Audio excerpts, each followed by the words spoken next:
from Michigan International, Roger Penske's track in southern Michigan. It's the Michigan 500. And we're very close to the moment as we're ready to start engines. And to give the command is Ellen Merlo of Philip Morris USA. Gentlemen, start your engines!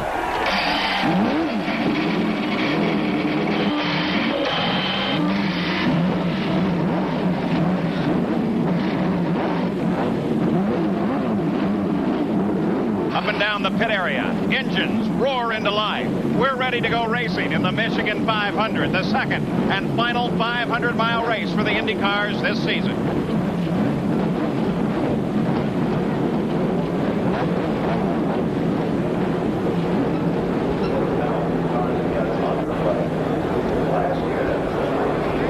It's a beautiful, crisp day in the Irish Hills of Michigan, about 70 miles west of Detroit. We're ready for the 11th running of the Michigan 500. Hello and welcome to Michigan. I'm Paul Page, and we have a spectacular race that lies ahead for you. 500 miles, the second and final 500-miler of the season. But mixed in with that is a tremendous points fight. Let's take a look at the points as they stand now. Bobby Rahal, who has only won a single race this year, sits well at the top of the order. As a matter of fact, he is averaging 14 points a race. That's more than any other man at any time in the history of this sport. But still, Michael Andretti seems to be closing in. And as we take a look at the winners of this race, the only name that appears twice on that list is, in fact, Michael Andretti. The other side of that is that Michael will start this race from back in the third row, so he will most definitely have his work cut out for him if we're going to see a repeat of the challenge at the front that we saw in the Indianapolis 500-mile race. Now, there are other stories occurring here at Michigan. Let's start the round by going down trackside with Jack Arute. Paul, Arie Luyendyk has found himself at the back of this starting grid, not due to his performance on the racetrack. He and Vince Granatelli have been involved in sponsorship litigation throughout the weekend, which resulted in their finally getting a temporary restraining order lifted late Friday evening. They missed first-round qualifying, although they posted a speed at 222 miles per hour, which would have been fast enough for the fourth row if it had come on the first day. Now, the team is still unsponsored, and many people are saying that this could be the last 500-mile contest for Arie Luyendyk and Vince Granatelli if they don't get sponsorship soon. For more information on the goings here on pit road, let's go to Gary Gerald. Gary? Jack, another great story deep in the pack, A.J. Foyt. A lot of people wondering, will this be A.J.'s last 500-mile race? Like Luyendyk, he was a second-day qualifier. Like Arie, it was better than 222 miles per hour. A.J. has won in his great 35-year career 9 500s. He says he's not going to run the street circuits or the road courses anymore. He's left the door open to the possibility of competing next May at Indianapolis. But the Foyt crew is hoping he can rekindle some of that 500-mile magic today here at Michigan. Paul? Just a few of the many stories we're going to be covering during the Michigan 500. Now, this is a very tough track, Bobby Unser, and an incredibly fast field. Well, Paul, this is the fastest field ever to line up for a 500-mile race. The 21 starters average 220 miles an hour, and that's 2 miles an hour faster than this year's Indy field. 14 cars over 220, but this track's a car killer. At 220, the engine really takes the beating. The attrition can be devastating. 5 years ago, just 7 cars finished here. So saving a car here is very important, but the track is rough, and the driver must decide how slow he can go and still race. With qualifying times, for example, up to 225, it's a tough decision. And don't forget, Emerson and Michael never ran anything but flat out. And think about little Al. Here last year, he won the fastest 500 ever. Today, he starts 11th. Now, he really can't afford to take it easy. Well, normally with names like that, there would be a favorite going into this race, but there's really no favorite, Sam Posey. No, it's a hard race to handicap. Rick Mears has the pole, and he won Indy, which was the last 500-mile race. But in 9 500 starts here, he has never managed to win.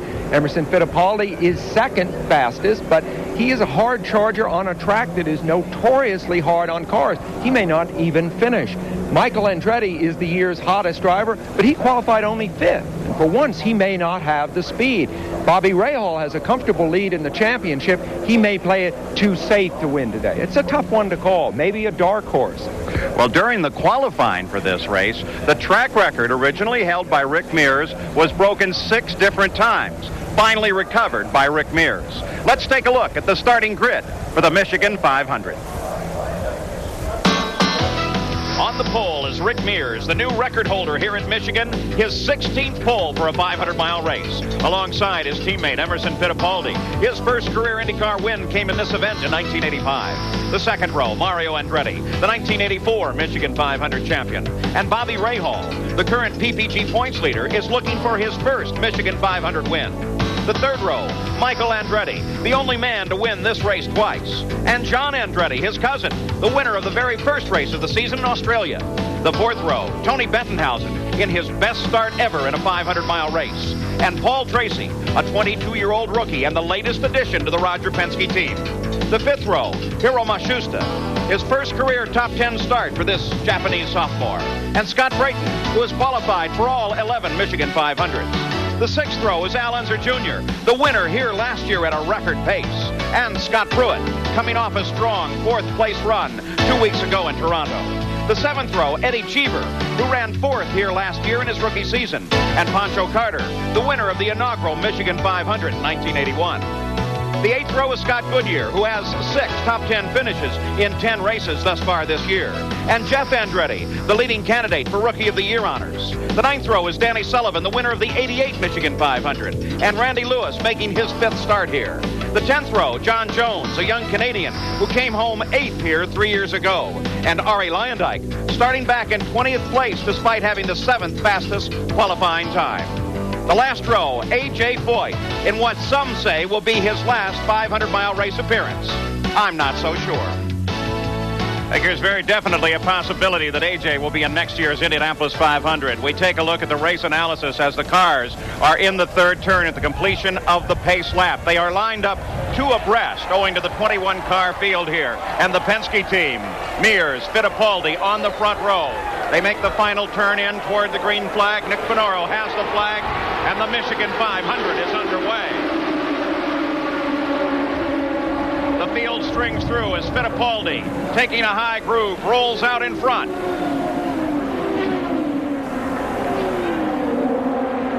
It's Fittipaldi pulling out on the backstretch. A strong lead now. Lap number 1 is underway at Michigan. Mario Andretti has come around Mears and moves into second place. Mario chases Fittipaldi. On board Michael Andretti, a bit further back in the field. As Fittipaldi screams for the line, and Emerson Fittipaldi leads an opening lap for the first time in this event 1 year ago. This is exactly the kind of hard charging we might have expected from Emerson Fittipaldi. We're seeing it right off the bat here. On the backstretch now, a challenge for the lead as Mario Andretti comes by Emerson Fittipaldi, and Mario Andretti picks up the lead. Fittipaldi's got some sort of a problem, I've got to believe, if he slowed that suddenly. Well, Sam, I think what's really happening right now is they're looking at 500 miles rather than just a short trophy day. Got Mario and Michael leading it. If you notice that Rick dropped back at the start, what they're doing is they're shifting them to a high gear because normally they turn 12,400 RPMs around here at Michigan. They're going to try to cut these engines back to about 11.8. The Newman-Haas organization at the front of the field. Mario and then Michael, the Andretti family, lead this race. One car on a very fast move-up, though. We'll try to keep an eye on Arie Luyendyk for you because there he is. He started back in 20th place. He is now running in 8th. So Luyendyk with an accident right alongside Luyendyk. One car against the wall, and it continues to slide. It's Paul Tracy, Paul, the rookie, the young rookie racing for the Penske team, having his first outing in a major race. See Tracy on the left there. There was so much hope for this young man, and he's against the wall here on the third lap of this race. Let's go down to Jack Arute. Paul, and unfortunately his teammate, Paul Tracy, for Emerson Fittipaldi, this was a great break. He had reported by radio to Rick Reineman and the crew that they may have flat spotted a tire. That was why he backed off the throttle. They were going to tough it out until the first caution. Unfortunately, he came for his teammate Tracy in the crash in the tri-oval area. So here on the third lap, Paul Tracy smacks the wall coming off of 4. He was running very close to Luyendyk as we were watching him. You can see that Paul Tracy is in fact okay. He's waving to the crews that are coming over to him. Let's go down to Gary Gerald. And for Mario Andretti, while this race started on such a positive note, he has no radio communication. He can hear the crew, but just as they went to fire the engine, Paul, they realized there was a problem. They tried to check and make sure it wasn't a short in the connection. They didn't have time to change the helmet. Mario can't transmit to the crew. So they're handicapped from a communication standpoint early in this 500-miler. Paul? Well, the kart safety team is there with Paul Tracy. At the same time, Hiro Mashusta and Scott Pruitt have come into the pits for stops, which would be very early on. We'll be back. Fat-free? I can't wait to taste this. What's it called? A bit of celery? Formula 3 motor oil. Add more life to your car. By Kellogg's, the best to you each morning. And by Goodyear, the unanimous choice of every single team that races in the Kart IndyCar Series.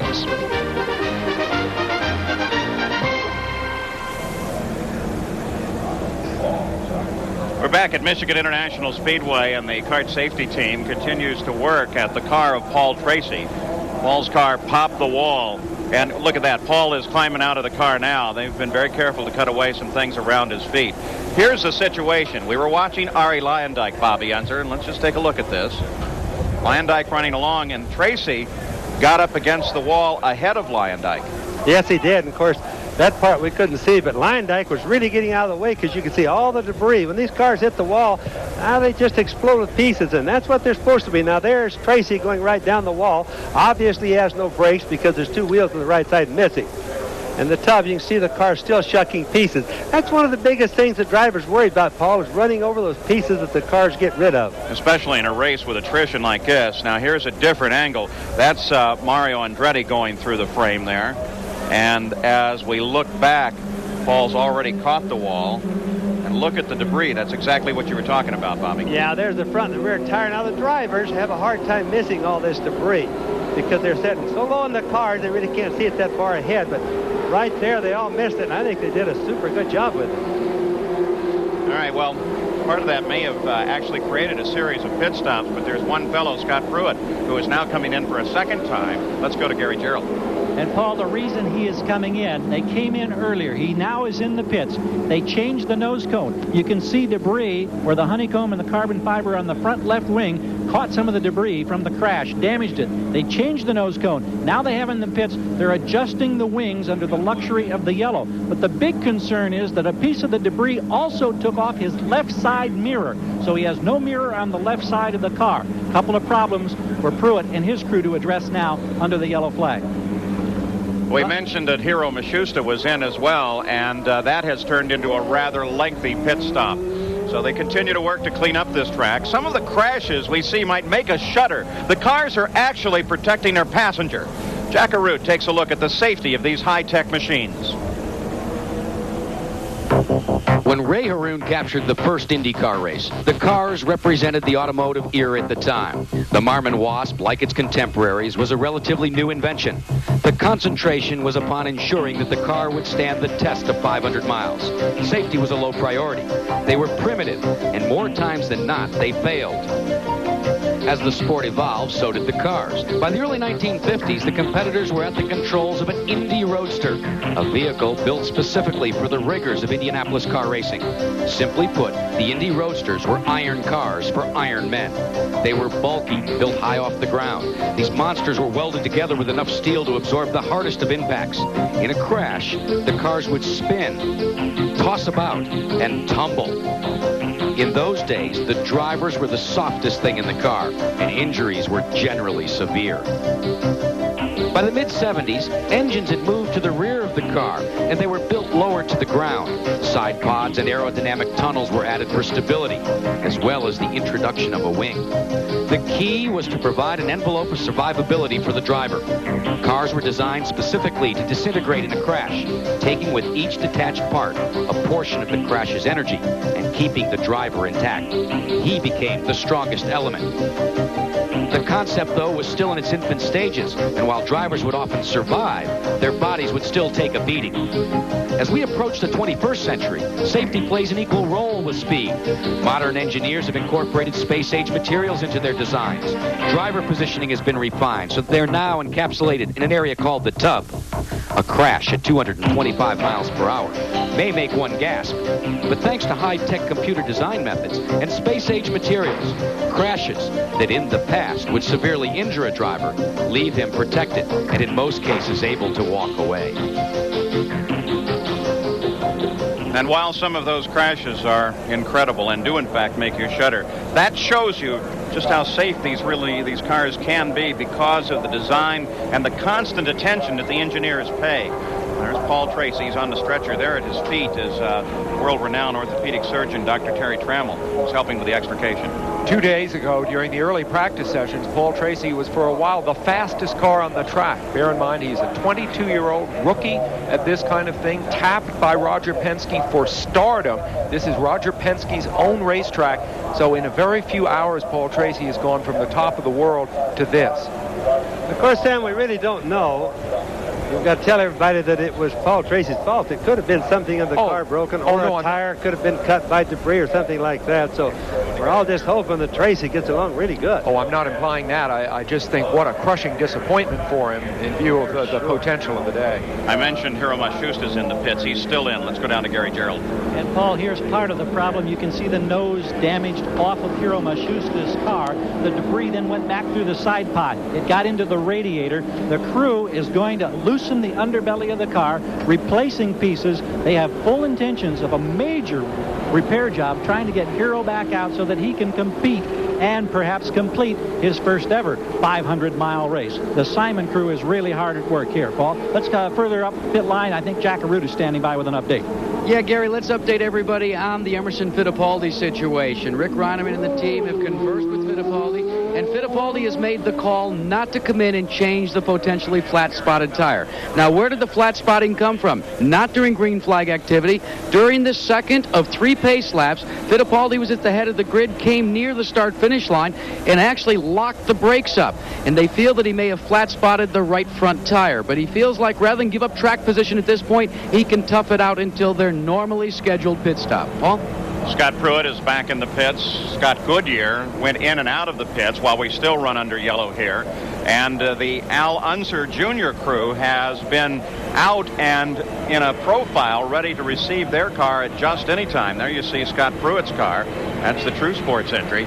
Gary Gerald, Hiro Matsushita, and Dick Simon actually got some pretty good news yesterday, didn't they? And Paul, indeed they did. The Chevrolet has indicated that the second Chevrolet power plant will be available to Simon Racing for Hiro Matsushita next season. Also, Scott Goodyear will have Chevrolet with the Tizak Shearson Racing team, and also Vince Granatelli will have Chevrolet in a carryover from the program this year. And Chevrolet has indicated there may be more additions to that program that they may announce as soon as September. Dick Simon has just run up here for a moment. Dick, late word?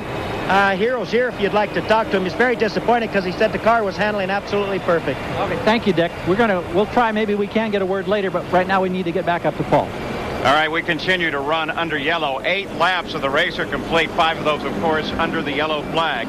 The leader of the race under yellow is Mario Andretti. We'll be back.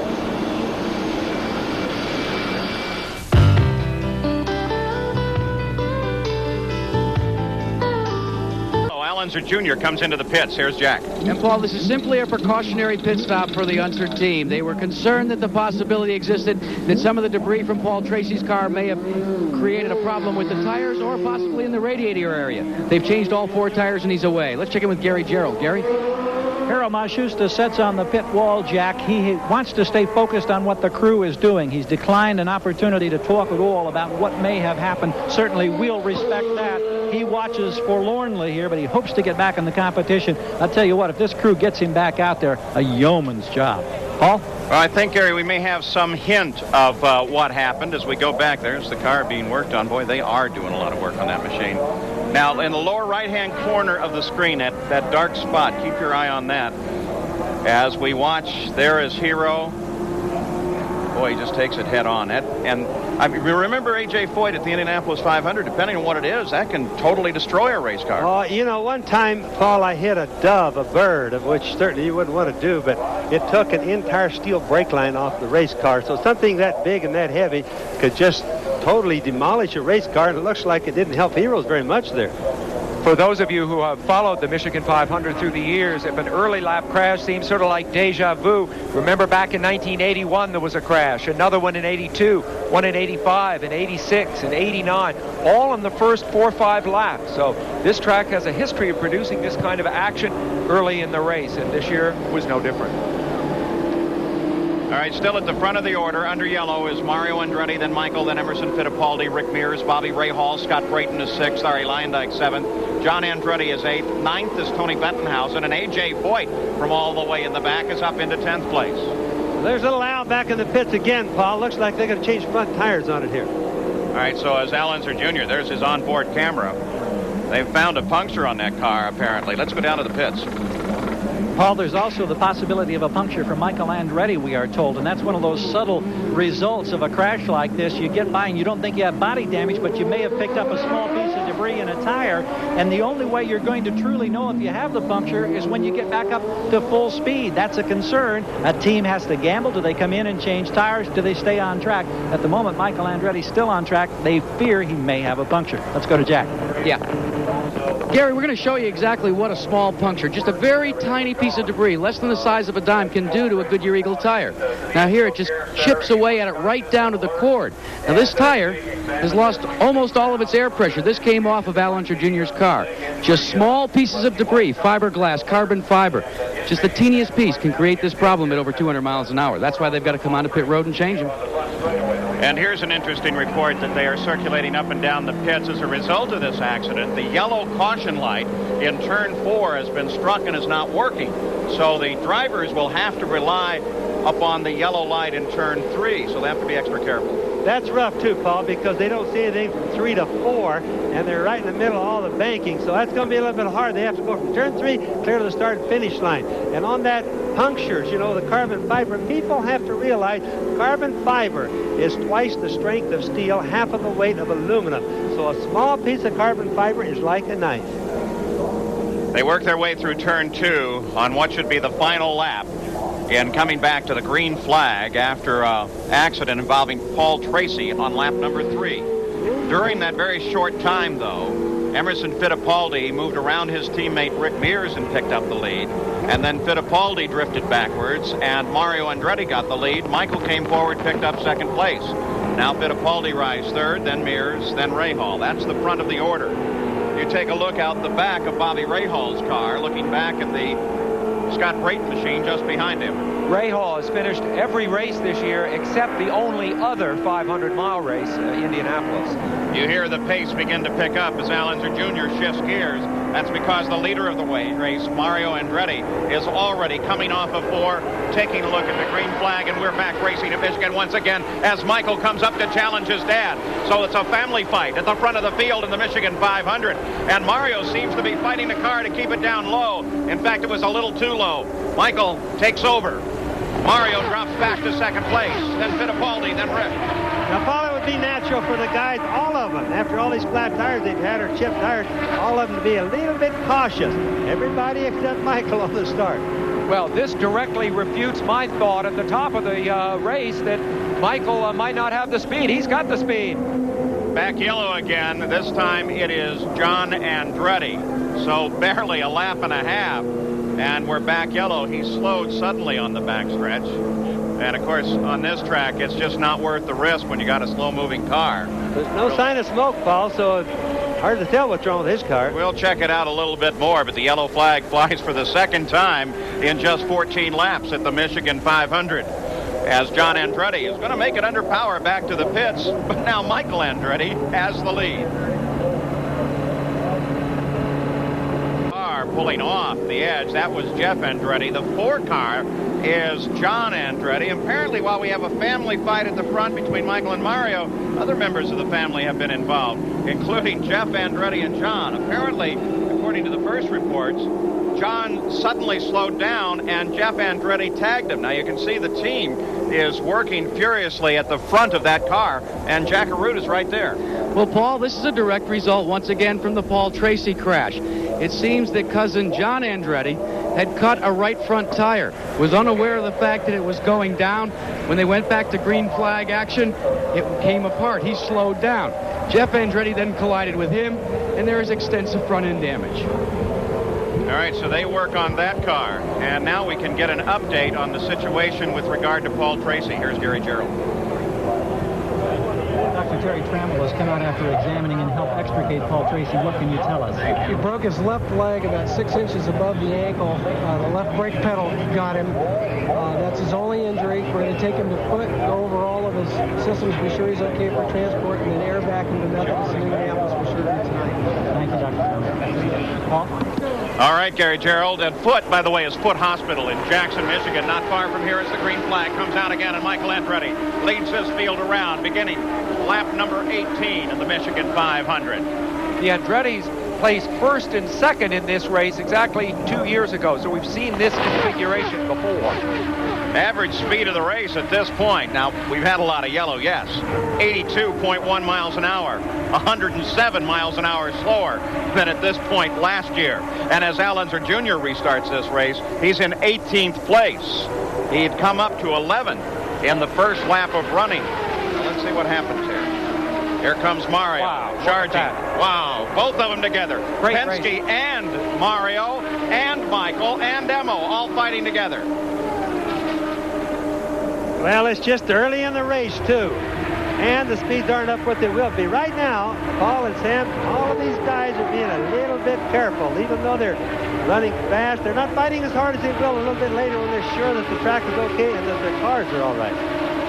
At the front of the field, it's still the Andretti's. But now, Penske team comes up to challenge. As Rick comes around the second place car, moves into second, and sets his sight on the leader. Mears, of course, started from the pole, dropped back as far as fifth very early in the game, and is now moving back up. Michael tries to come in and find running room behind Rick, now alongside. Can't hold that position on board Michael Andretti. Let's just watch and listen.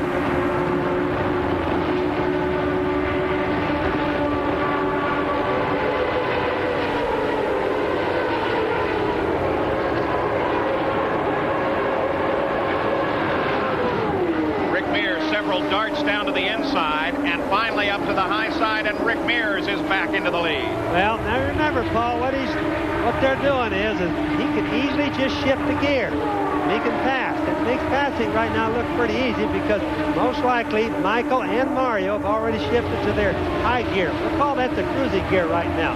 Rick would only have to shift up a gear, pass them, then shift back and cruise his. The idea is to turn less RPM to try to get the engines the last 500 miles. There are two big bumps in the track, one between turns 1 and 2 and the other end of the track just after turn 3. We're going to see turn 3 as the leaders approach it. That's the turn they're coming to. And about halfway through that, the cars bottom quite savagely right in about here. And you can see that the drivers have to really fight the wheel. Look at that vibration on Michael's wheel. Now, Sam, let me just mention right now that as we were on the onboard camera, every time you see a stripe going by or anytime you see a black spot on the racetrack there, those are patches that have been cut out with diamond saws and filled with asphalt. They've all sunken down in because of the heavy winters back here, 1/16 to 1/8 of an inch. So sometimes when we hear them out here, we hear them go clickety-click. That's the tires going across these spots. Michael darts inside his father for just a moment, but can't hold on to the position. Rick Mears now with a clear run in front of him. Runs the fastest line that he can find, and the pole sitter Rick Mears is back in front as we got a car into the wall, and it looks like Emerson Fittipaldi. Up in turn 4, the yellow comes out again. We talked about attrition at the start. This is exactly what we're talking about. And the real surprise is that you are seeing names like Emerson Fittipaldi go onto the attrition list. Well, Paul, we have to think that there's not this many cars breaking. We have to think that they're running over debris on the track. Now, we have a lot of observers around here and real capable people looking at it. But you have to remember, it's a long ways around. We've had too many cars with flat tires. And most likely, that's what's happened to Emerson. Well, we've mentioned debris and mentioned it as a problem as we watch the crew at Emerson Fittipaldi. Gary Gerald has been watching that situation as well, Gary. Well, here's another victim. Tony Bentonhausen had to come in just ahead of the yellow. He ran over some debris. He got a puncture on the left rear, and so it cost him some time. But of course, now time, if you can survive, that seems to be the key, because we've got such a long way to go, and at the attrition rate we've seen early, you wonder who's going to be running at the end of 500 miles. And with 24 laps complete and yet another yellow coming out, Rick Mears, the leader of the race, makes a stop. But at the same time, Ray Hall and both Mario and Michael Andretti stop. And coming out of the pits, it's a drag race down to the end. Ray Hall really lights it up and slides in between the two Andrettis. We are seeing a most extraordinary automobile race. Emerson Fittipaldi was 5th in the championship going into this race. Obviously, he will not be able to score any points here. Only 21 cars started this race. Many people concerned about the small field, and that small field has gotten smaller right away. Update on the Fittipaldi situation, Jack Arute. Let's check with Rick Reineman, the crew chief. Rick, what did Emo say on the radio? He came over the radio. He said that he thought something broke in the front of the car, and he's all right. He's just gotten out of the car, but how about the concerns right now about the track condition and the beating that these cars are taking mechanically? Does this surprise you so early on in the going? But it does. The track is rough. The driver's been saying all week it's like a washboard, and it takes a constant pounding, and we were trying to conserve until the end, and unfortunately, like I said, Mo reported that something broke. And Paul, to update you on his teammate Rick Mears, we checked with Richard Buck, and he says they're leaving the strategy right now to Rick Mears.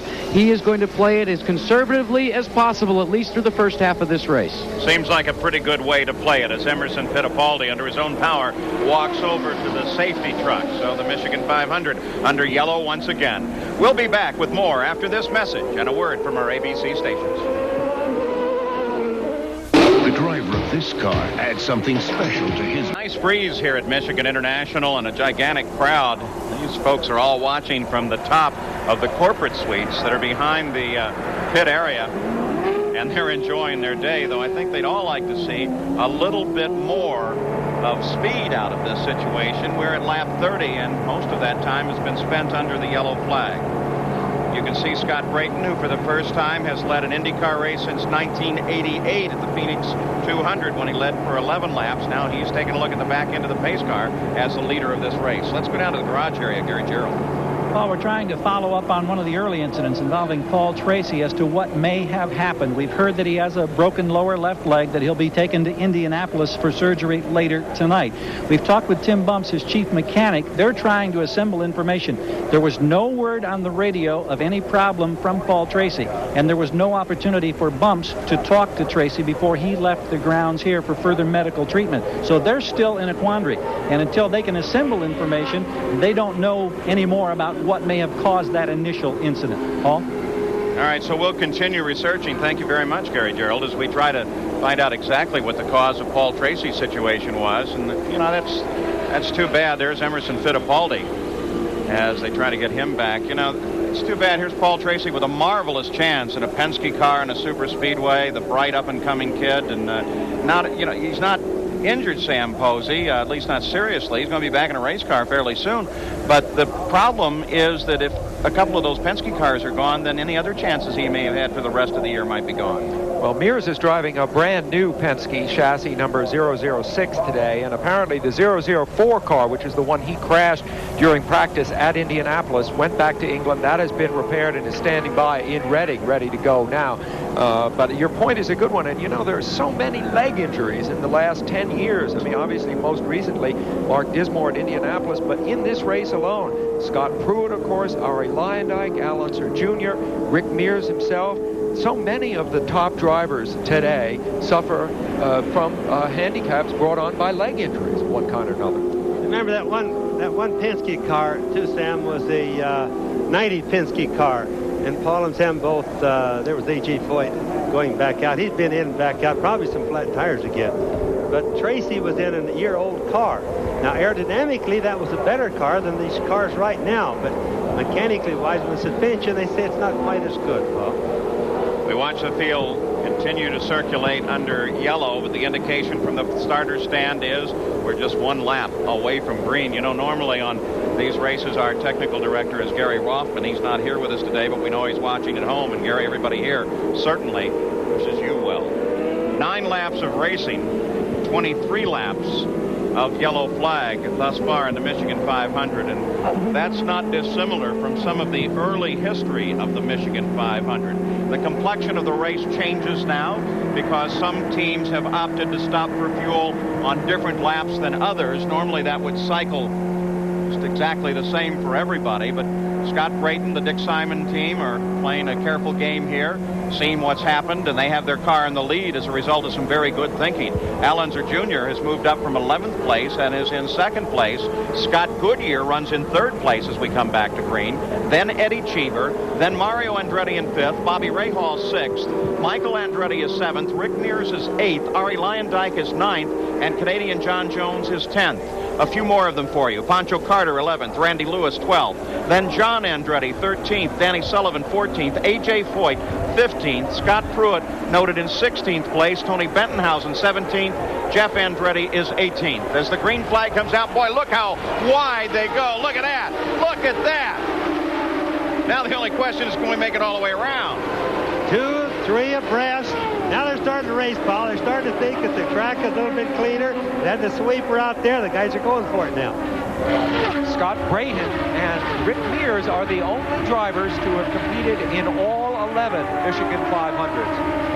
At the front of the field, it is still Scott Brayton. So even under power, Scott can hang on to it, and he knows he's in front of the hometown crowd here. He and his father, who's a racing driver as well, hail from Coldwater, not that far from here, just a few miles over from this racetrack. Now we take a look out the back of Scott Brayton's car as he looks back to Al Unser Jr. Now, as we watch all of this racing now, Paul, let's try to remember, fuel problem has gone away. So strategies will change. There will be no fuel problem. The yellow flag laps, they get about twice the mileage they do when it's green. So it'll be a long time before we have fuel figured out. Battle for 7th place, Rick Mears, Ari Luyendyk, as they close up on Bobby Rahal, the 6th place car. Luyendyk comes down the inside line, gets Mears. Can he get Rahal? As back at the front of the field, Al Unser Jr. comes down to the inside of Scott Brayton. These guys have just been waiting to race, and now they've got the chance. Al Unser Jr. has the lead. In 3rd place, that's Mario Andretti. Michael is just behind him.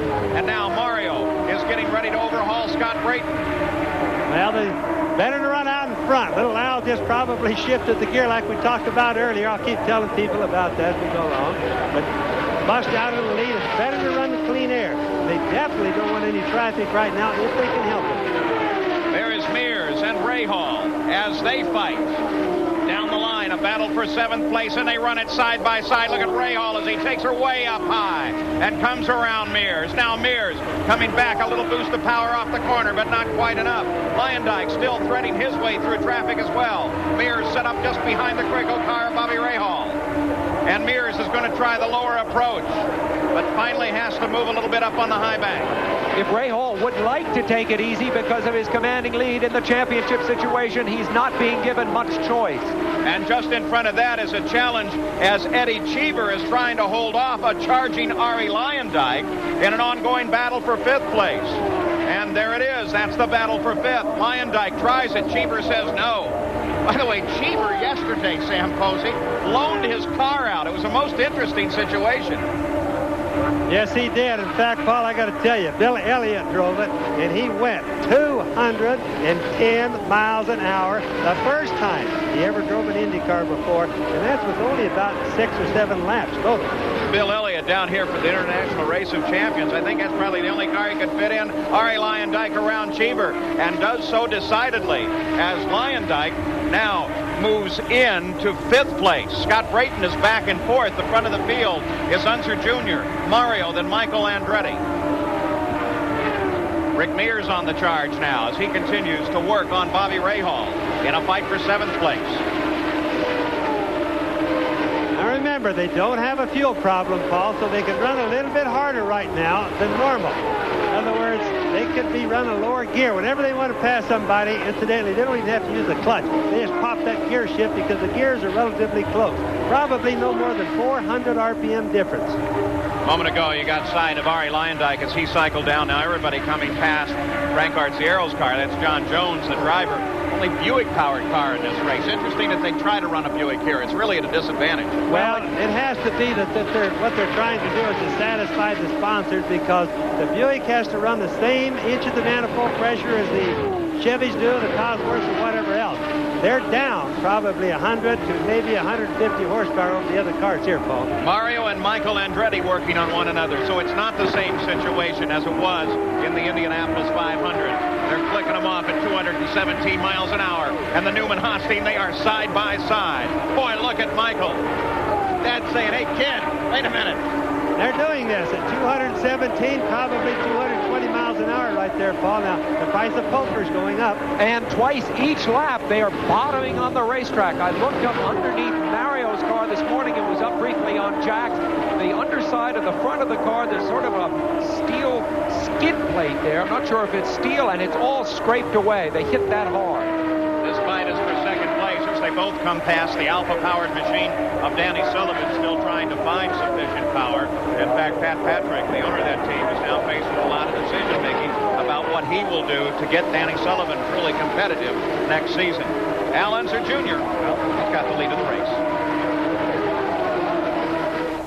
Speedway, the Michigan 500, where now we're running at speed, though we've had plenty of problems with yellow flag in the early parts of this race. And Al Unser Jr., who started 11th, has moved up and taken the lead of this race and done so decidedly. Though throughout the track we have some very good battles going on. You get a glimpse right here. This is Scott Brayton and Rick Mears in a fight for 5th place.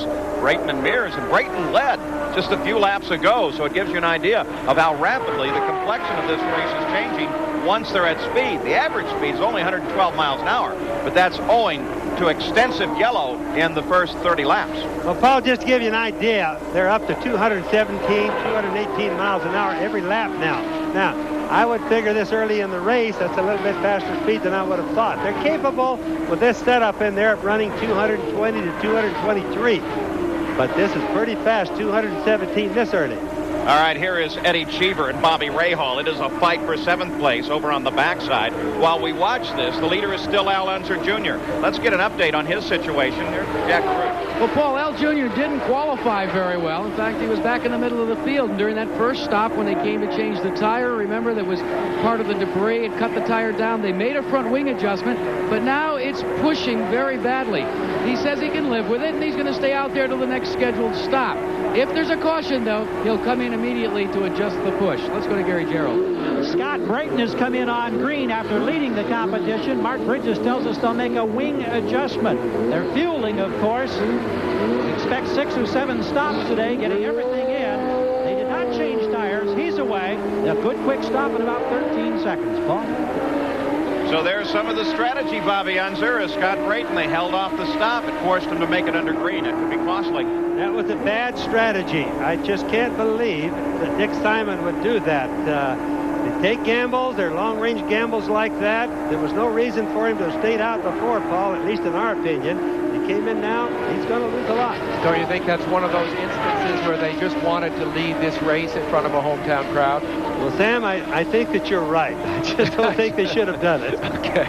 This fight continues now as Bobby Rahal is trying to overhaul Eddie Cheever in the continuing battle for 6th place. You ride with Bobby Rahal. Both these cars, of course, are Lolas, as are 16 of the 21 cars, and Rahal draws abreast of Cheever and blows by him easily. You know, interestingly, just a few days ago, British Prime Minister John Major opened the new Lola factory facility, and it's interesting. I mean, he recognized what a balance of payment has resulted in a positive way for England as a result of $30 million worth of Lola sales to the U.S. in the last year. And John Andretti just closed in on the back of Cheever, which is now a fight for 6th place with Cheever now, or for 7th place with Cheever. Now that Rahal is passed, But we do have a report that John Andretti is not getting all the downforce that he may want to get. May have a problem that they will have to correct a little later on. But for the moment there, I think Fever, somewhat stunned by the pass,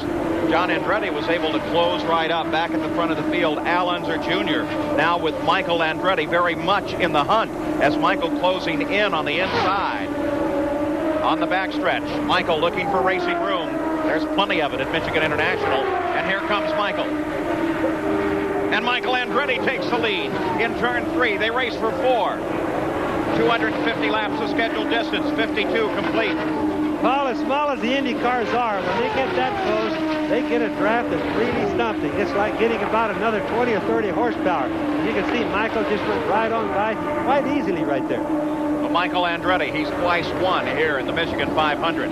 He is in the lead now. Very first time he won, Sam Posey, he was exhausted at the end of the run. Since that time, he's done what he can to get himself really in tip-top shape. Well, also see the pad there up next to his helmet? That gives him something to brace his head on. We had an onboard camera on that first victory, which was back in 1987. We could see his head slopping back. The last 50 miles or so must have been agony for him. He won't go through that again. At the Michigan 500, we have been changing the lead back and forth anytime we're green, but the race in the early going has been plagued by yellow, including on lap number 3 when Paul Tracy, the new driver in the Penske stable, a third car there, cracked the wall coming off of turn 4. As a result of that, we're still uncertain of what caused it, though it may have been debris on the track. We've had several other situations that have brought out the yellow and slowed the average of the race. Al Unser Jr. is on the pit road, ready for a stop. Let's go to Jack Arute. Unser Jr., as we said, Paul, developing a slight push. This is a normal stop for Al Jr. The team goes to work. They've made an adjustment on the right front wing, and they are loading the car with fuel. They are also cleaning away the debris from the right side radiator area. He is off and away. A nominal stop. Gary Gerald. And as Al Unser comes toward us and flashes by, Hiro Matsushita is in his car. The engine is running. Brian Engels and this crew have done just fantastic work. They are very close to getting him back in this race. I know it's been a long time, but the repair work they did has been astounding. So Hiro Matsushita, but he'll come out with only 4 laps complete. As back on the track, it is Mario Andretti and Ari Luyendyk, a battle for second place. Remember, Michael picked up the lead. Then Al Unser Jr. cycling back to second, fell out of the lead as he went into the pits. And take a look at Luyendyk as he comes inside Mario. And Luyendyk has second place. We're really seeing the good racing start to happen right now, Paul, and it's early, only 56 laps, and look at all the passing and racing we're seeing now. We take a look at the running order at the conclusion of the first 100 miles, not necessarily where we are right now because we're past that point. As Ari Luyendyk, who started well in the back of this field, owing to a second-day qualification after some problems in port, they had to convince some people that they had an opportunity. A sponsor had said, no, we don't want that car run. They finally convinced them that they should be able to run the car, and they are out and flying. Ari Luyendyk, who has been in the points fight all this season, last year's Indianapolis 500 champion, looking very, very good right now. He is currently 6th in the points behind Fittipaldi, so he's in a strong position to pick up 5th today. Now, one of the main things that we want to start thinking about now is the game planning, how the different teams come in at different times. We watched Scott Brayton come in under the green. We've just watched Al Jr. come in under the green. Now, hypothetically, if there is a yellow right now, Michael and Mario and Rick Mears are going to benefit tremendously from it. So let's just kind of start following it because every car on the track, for the most part, has a different game plan right now. On board with Michael Andretti, the leader of the race. The Michigan 500, the 11th edition. Beautiful blue skies overhead. There's Danny Sullivan, the Alpha-powered machine out of the Patrick Racing Stable, and they had the back and side pod cowling off of that car, so more than a routine stop for Danny Sullivan as well. They just had their, what they call their King Kong engine in for qualifications. Now they're back to the race engine. I don't really think they've blown an engine, Paul. It looks more like they could be having some electronic problems. Their King Kong engine was good for 17th qualifying in a field of 21. At the front of the field, Michael Andretti. Ari Luyendyk from the back of the field is up to second. Mario Andretti is in third place. Rick Mears is fourth. Bobby Rahal fifth.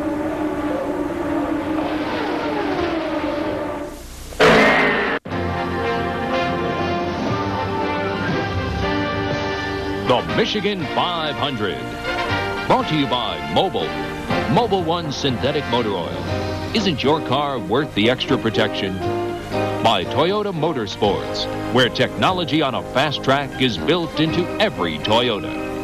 And by Budweiser, the king of beers, with that clean, crisp, cold taste. Nothing beats a Bud.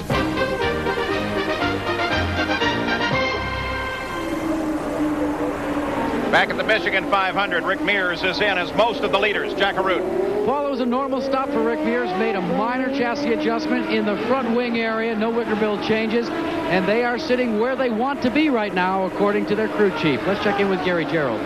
Both Andretti's were in. Michael, 13.2 seconds, everything routine. Mario, just over 14 seconds. They did take a half turn in the right front wing, trying to impact the handling characteristics of his car. Paul? At the same time, the leader of the race, Bobby Rahal, assumed the lead of the race, and he is in the pits now for what appears to be routine service. But as he comes into the pits, Michael Andretti comes fast and picks up the lead. Jack Arute. Again, another normal pit stop. No major changes. Everybody is settled into a rhythm here on pit road, Paul.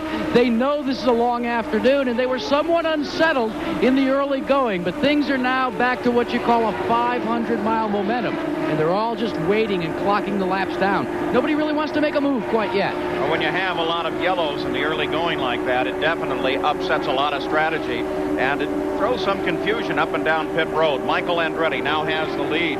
Al Unser Jr. came out of that series of stops in second place. As we're on board with Michael, let's watch the track. Have everybody watch and look at all these little lines across the track. You can see the different spots. Sometimes they run parallel with the track, sometimes they run across of it. Each one of these is a pretty hard place on the track. The tires go click, click, the shocks catch it. It slows all the suspension, Paul. You see a big bump as he comes through between 1 and 2, now onto the backstretch. That bump between 1 and 2 has been there some time, but boy, it really bottoms the car out. The sun is preventing it from shining up. You can see on the back straightaway all the marks on it. Those are all these little places I was talking about, but the sun doesn't do us much good right here. The clouds come over and kind of block it. Bobby, earlier we were talking about the fact that these cars do bottom from time to time. They actually have a selection of different materials that they can put under these cars to help protect them. Yes, they do. And, of course, they have rules against some of the types of materials they can run because they don't want the cars to be capable of cutting the pavement like a diamond saw would. They just want them to scrape on top of it. Now, a lot of them, ironically, Paul, use wood. Wood is very slippery and very hard when it hits going that fast. But they don't hit as hard as you think. But remember, downforce is everything to these cars. That's what keeps them on the ground. Arie Luyendyk had a strong charge up to the front of the field from the back. He now runs in third place. Let's get an update on his situation from Jack Arute. Well, for Vince Granatelli, the car owner, Vince, maybe not having a lot of track time has benefited you. The car seems to have come off the trailer and run consistently at 222. Yes, we are running pretty good right now, and obviously we're grateful for that. I still think that we would have been able to do it a little bit easier if we would have had a little bit more practice time. What's he reporting on the conditions of the track? Is he first comfortable in the car, and how does he feel his chances are? No, he's comfortable in the car right now. We're running in third position, and just came in for our stop, but we're 10 seconds behind the leader. Well, we talk about high tech all the time. They televise their own pit stops. The only problem is the station only gets picked up here on pit road in their pit position. Yeah, but I know what Vince does with that. That videotape goes back to Arizona, and they review each and every move in every one of those pit stops. Jeff Andretti, car number 86. Remember, he was involved in a confrontation with his cousin earlier, and he's slowing down on the track. I wonder if he'll be able to make it all the way back into the pit area. Doesn't seem likely. No, he won't make it, Paul. He's not going to coast that far. These cars have very little roller resistance, so they coast good, but he's really down slow. The average speed had worked its way up to 134 miles an hour. It will probably slow again. All right, so as Michael Andretti leads it, his brother Jeff slows down on the track. Al Unser Jr. rides in second place. Arie Luyendyk is third. Mario Andretti is fourth. In fifth is Rick Mears, then Bobby Rahal, then Scott Brayton, then John Andretti, then Scott Goodyear. Eddie Cheever is 10th. Pancho Carter is now up in 11th place. Scott Pruitt 12th. Tony Bettenhausen 13th. Randy Lewis is 14th. John Jones 15th, and Jeff Andretti, who is slowing on the track, brings out a yellow flag. Let's go down to Gary Gerald. And Paul, Danny Sullivan out of the Alfa Romeo. Electronics, is that the problem, Danny? Well, it appears to be. We had a problem with the engine yesterday after the final practice, and we had to put a new one in. We started it cold, no practice on the engine, and it just wouldn't pull. It looked like the electronics because we couldn't find anything. The engine wasn't tight or anything. So I know it's been frustrating. We thank you for your time. We wish you better fortunes at Denver. Thank you very much. Right. Big surprise is as we're talking with Danny Sullivan under this yellow, Bobby Unser, Little Al's team laid out their equipment. Well, it certainly will. He's going to pit now. Here comes Scott Brayton and Little Al in right now, Paul. What this means is it's going to get them back in the sequence where they can find yellows, not have to worry about the other guys. Al Unser Jr. comes in. We are under yellow flag. Caution once again because Jeff Andretti's car is on the track. 4-tire change for the machine. No other obvious changes as they pump fuel into Little Al's car. And the Gallus Craco organization with a pretty bright little move in and out of the pits. And Al Unser Jr. is back into the fight. So as he accelerates, it's still Michael Andretti that leads. Ari Leyendyke second. Mario is third. 6 laps complete, and Michael Andretti leading his father Mario. Ari Leyendyke is third as they came back to the green flag. Let's just ride for a moment and watch Michael Andretti fight this most treacherous high bank racetrack.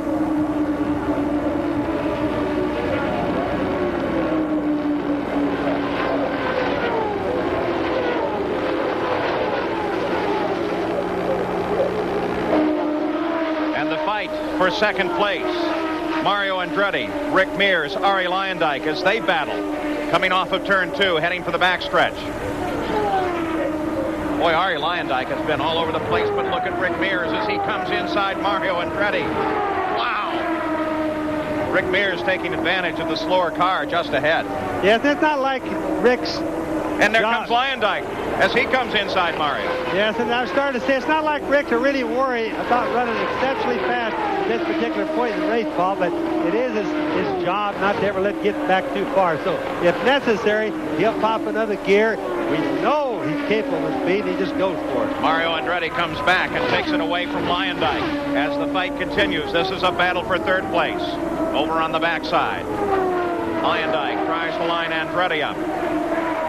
Not this time. Let's get an upgrade. Emerson Fittipaldi's situation. Here's Jack Arute. Well, Paul Emerson has changed out of his driving uniform and into his street clothes. Will make the trip back to Miami in a couple of minutes. He, at first, was feared that he might have had a separated shoulder or some serious injury, but you're just sore, Emerson. You're all right physically? Yes, thanks God. You know, it's just scary moment. You know, if something happened on the front of the car, I don't know if the tire, the suspension. Yeah, there seems to be some discussion amongst your crew members as to whether it was a suspension piece that broke or whether the tire simply let go. Well, we are going to look and I investigate, but something happened. I lost steering wheel and the car went straight onto the wall, and I mean, it's a very strong car. I'm very lucky. A man who won his first race ever in IndyCar competition here at Michigan. It's going to be a long flight back to Miami this time. Let's check with Gary Gerald. And another great name out of the competition, Jack, is A.J. Foyt. Motor problems, A.J.? Well, we're not really for sure. You know, the car tied up real bad coming off of 2, and 3 or 4 laps before that, I was up on the guys, you know, get by them. It kind of popped and missed a little bit. We're not for sure it's something tying up in the motor or something electrical. We're not really sure. We just didn't want to take a chance of, you know, tying up the motor and having a crash out there. Is this going to be A.J. Foyt's last 500? Well, I wouldn't say it's going to be my last 500, but it's over with today. And like I said, it's a shame we fell out. The car was performing beautiful. Looked like my crew got their act together on the pit stops. You know, everything worked good. So I don't know what I'm going to do. We hope we see you again, A.J. Well, you never know. Thank you. Thank you. Not just you, Gary, but a couple of million race fans worldwide. I think we're going to see him back at the Indianapolis 500. Trouble is, Bobby, you're going to have to throw another goodbye party for AJ. It's going to get expensive. That's for sure. And you know what? I think I kind of wish we had a time machine. We could back him up for about 30 years and let him race like he used to race. I think that'd really be good. Have you loved the battle between Leyendyke and Mario Andretti that we got to watch for several laps there? Finally, Leyendyke getting the best of Mario, while Michael Andretti is still the leader. And the second place is Rick Mears. To see Michael Andretti ahead in one of this year's races, of course, is almost a commonplace situation. He has led a majority of the laps by far more than anybody else. You saw him ripped by Randy Lewis there.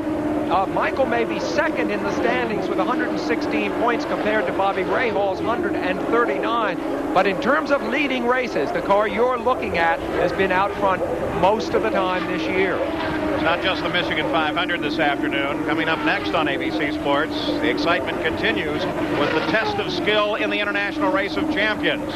And later today at 5 o'clock Eastern, 4 Central and Pacific, ABC Sports returns to Havana for continuing live coverage of the 11th Pan American Games. We'll update on Al. There is Michael Andretti. Gary Gerald, you have an update for us on Al Unser Jr.?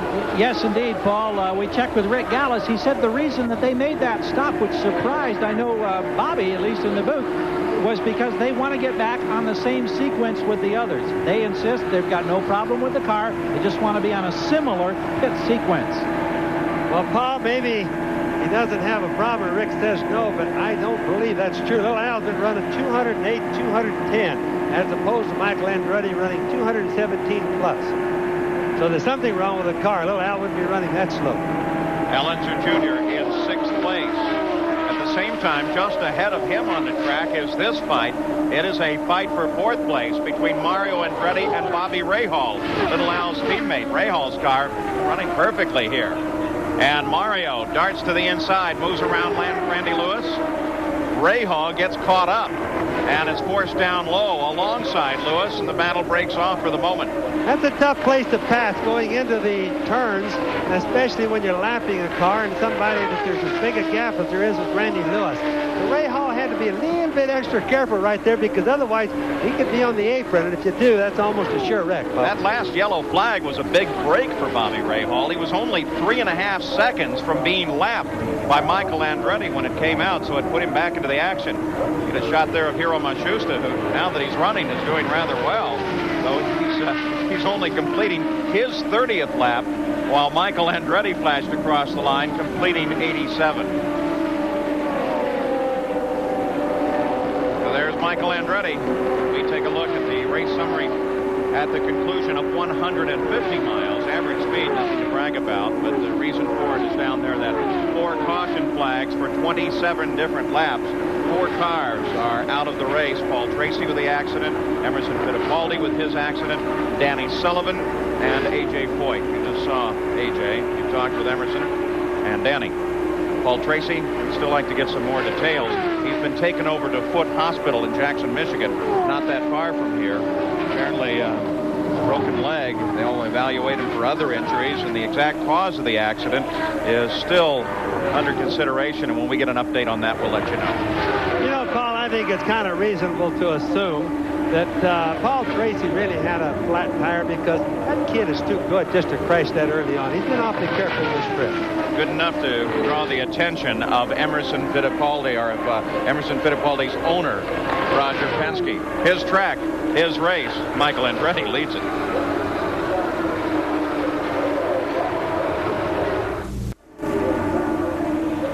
Michael Andretti leading the Michigan 500, turning laps above 220 miles an hour. Rick Mears is second, Arie Luyendyk third, Mario Andretti fourth, Bobby Rahal fifth. Al Unser Jr. is in 6th place, but he was just passed by the leader of the race and put 1 lap down, Bobby. He's down a good 10 to 12 miles an hour per lap, Paul. He definitely has a problem, and Rick Gallis may not know it yet, but they should be checking it. He just, in 5 laps, I watched him go from a quarter of a lap to completely being lapped. Separation, you just saw it first to second.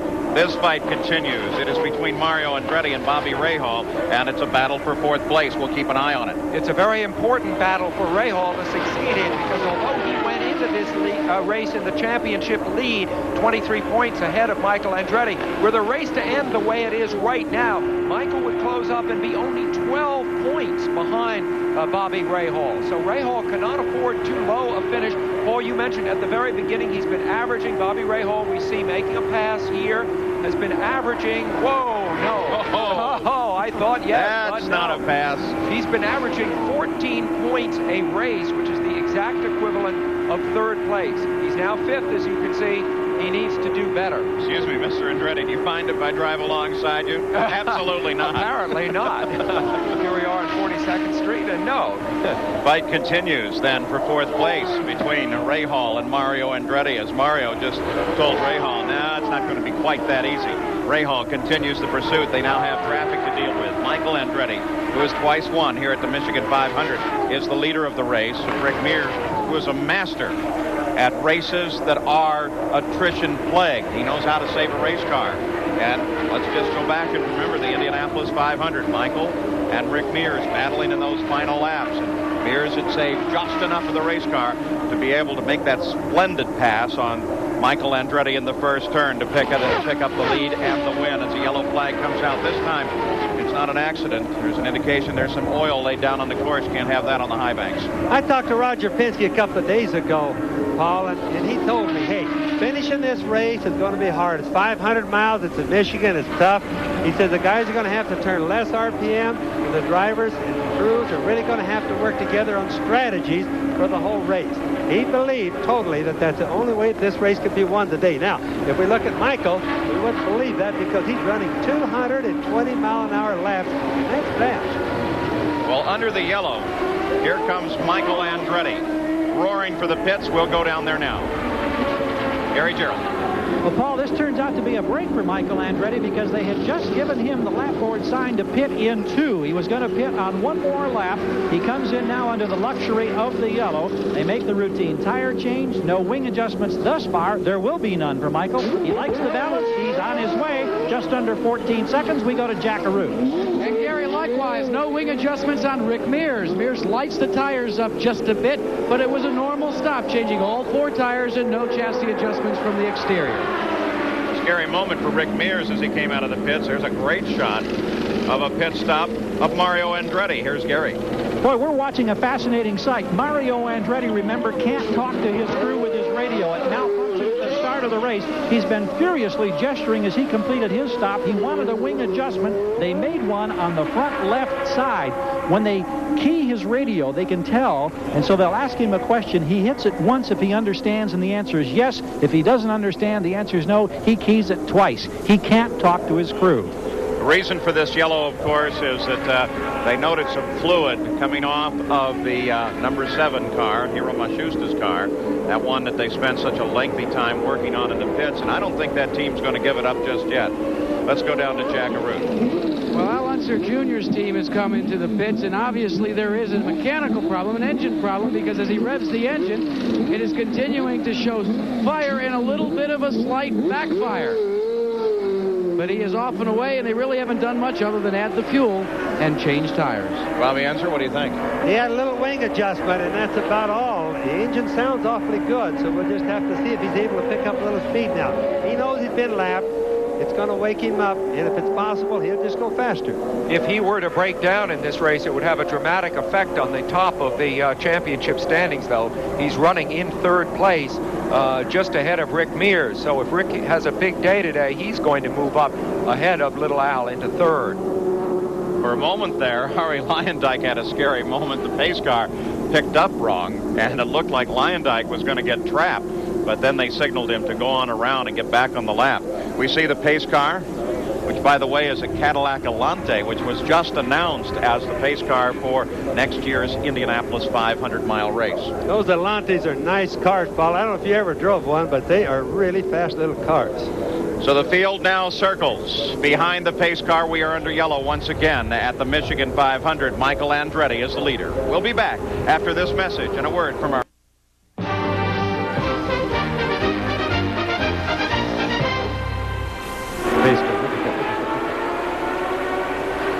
Back at the Michigan 500, the pace car comes down onto pit road, and we are back racing once again as the pace picks up 101 laps complete. On board with Michael Andretti now, leader of the race. To give you some idea how much he has dominated the season, and I alluded to this earlier, he has led 570 laps so far this year, with Al Unser Jr. his closest pursuer at 188 laps only, a ratio of about 3-to-1. As Rick Mears runs in 2nd place, Michael, look at him fight that wheel. He had to get by cousin John. John didn't want to get lapped there, but finally Michael was able to make it past John John was the leader of the group as they came back toward the green flag. And now Rick Mears comes around John Andretti, and the battle is once again at the front of the field. A fight between Mears and Michael. Indianapolis all over again. These two men absolutely the best when it comes to these very high-speed courses, trusting each other, willing to pass each other, confident that they will not get moved on. There it is. Look at how close they're running. Well, that's an outside. Well, that wasn't a pass, but he was working the outside of Michael just like he did in Indianapolis. Of course, now right underneath him. Crowd on its feet. Michael Andretti, as Rick Mears gets around Michael. Michael's going to go right back after him. A battle at the front of the field. Michael, look at him fight that wheel. The G-forces are absolutely tremendous on this racetrack. They run on the backside now. The lateral forces just throw you over in the car every time you turn into the corner. Now Michael continues his pursuit of the new leader, Rick Mears. You just can't imagine how much wind buffeting that there is, Paul. 220 miles an hour when they're that close, and they're really the only two cars. The buffeting is tremendous. The crowd on their feet as they watch this tremendous fight for the lead in the Michigan 500. Michael tries to get down inside Rick. Rick runs a nice clear line through the corner. Whoa! Clear but high, very close to the wall on the exit. And Michael seizes the opportunity to get by. A hard place to pass coming off a turn like that, because usually the turbulent air thrown up by the car ahead of you makes it tough to close in. But when Rick ran that high, that was an opportunity for Michael. And 0.6 of a second covers first to third. From time to time, we get a glimpse of third place, none other than Mario Andretti. As Rick moves high again, boy, that car is working very well about any place. Rick wants to pace it. It does, but he had to back off, Paul, as Sam was calling it. Cost him a little bit there, Bobby. He had to back off coming off the turn because it's either that or hit the wall. And the drafting on these cars is very similar to stock cars, just not as strong. So when Michael was to the left and back of Rick, he was steering Rick's front end just a little bit. Rick had to back off coming off the turn, lost his momentum. Michael was right on as Rick comes down more than that. And boy, there comes Mario as he comes inside Rick. What was that maneuver? That one I can't explain yet. I'll have to watch it a little bit further. That is Rick Mears throwing it in reverse for some reason. Rick Mears dived low, gave way to Mario Andretti as they came off the fourth turn. But now Rick is back at full chat. Boy, right in front of the main grandstand here, just loaded with people. You wonder what was going on there as Rick Mears now back in third place, and Newman Haas Racing is back at the front of the field once again. There has been talk about changing the name of the sanctioning body from CART to something else like maybe Formula Indy or IndyCar World Championship. When you see racing like this, they ought to call it the Great Racing Series, because sometimes it is really good stuff. Not a bad idea as they come to the backstretch once again. The Andretti family, for the moment, have decided to wisely break off this little battle. Rick Mears is back in third place. Now, situation developed during the practice here. Jan Bikas, driving for Derek Walker, got into the wall very hard. Apparently a failure on that car. And they took him over to the hospital, finally brought him back to the track. Right now, Jan Bikas is with Jack Arute. Paul, we can tell you what Jan Bikas is injured. They've set his hand, and they call it the fifth metacarpal bone, which is right here, right, Jan? But he had a problem with Derek Walker's car, and you got a chance to look at the car, you and Derek, and what was it that failed? It was the front push rod, Jack. That holds up the front suspension. I was going about 225 down the back straightaway, and I turned into turn 3. The suspension just folded up, and I just slammed straight into the wall, and I was lucky to be standing here talking to you now. Well, he's a part-time broadcaster, so he knows what it's like to work pit road. Sometimes he does my job, Paul Page. Yeah, and I'm afraid we're going to have to build some sort of little device to hold a microphone if he's going to continue to do it, though, Jack, inside that cast on his right hand. We watch the battle now between Bobby Rahal and Arie Luyendyk. It is a fight for fourth place. Paul, while we were listening to Jan Bikas, I watched these two guys going at it like you could never believe. I mean, Rahal passed, Luyendyk came right back, passed 3 times in 1 lap. Matter of fact, in the race now, as we're approaching the halfway point, first through fifth are separated by 1.1 seconds. Jack Arute, you have an update on Rahal. Yes, Paul, you may begin to see a new Bobby Rahal in this part of the race. He is radioed to his crew. They've been watching even more carefully than most of the teams, monitoring the early fuel consumption. They have since radioed to Bobby, look, fuel is going to be no problem. Run wide open from here on in. Who can forget the conclusion of last year's Michigan 500 when Bobby Rahal dueled it out with little Al Unser for the last quarter of the race, wheel to wheel, side by side. Rahal was denied that victory, but he knows how to race hard at this track. Continuing to watch the fight for fourth place as you look back from fourth place Rahal to fifth place Arie Luyendyk. By the way, every one of those bumps and jiggles is transmitted to the drivers, if you ever wonder why they look tired at the end of the race.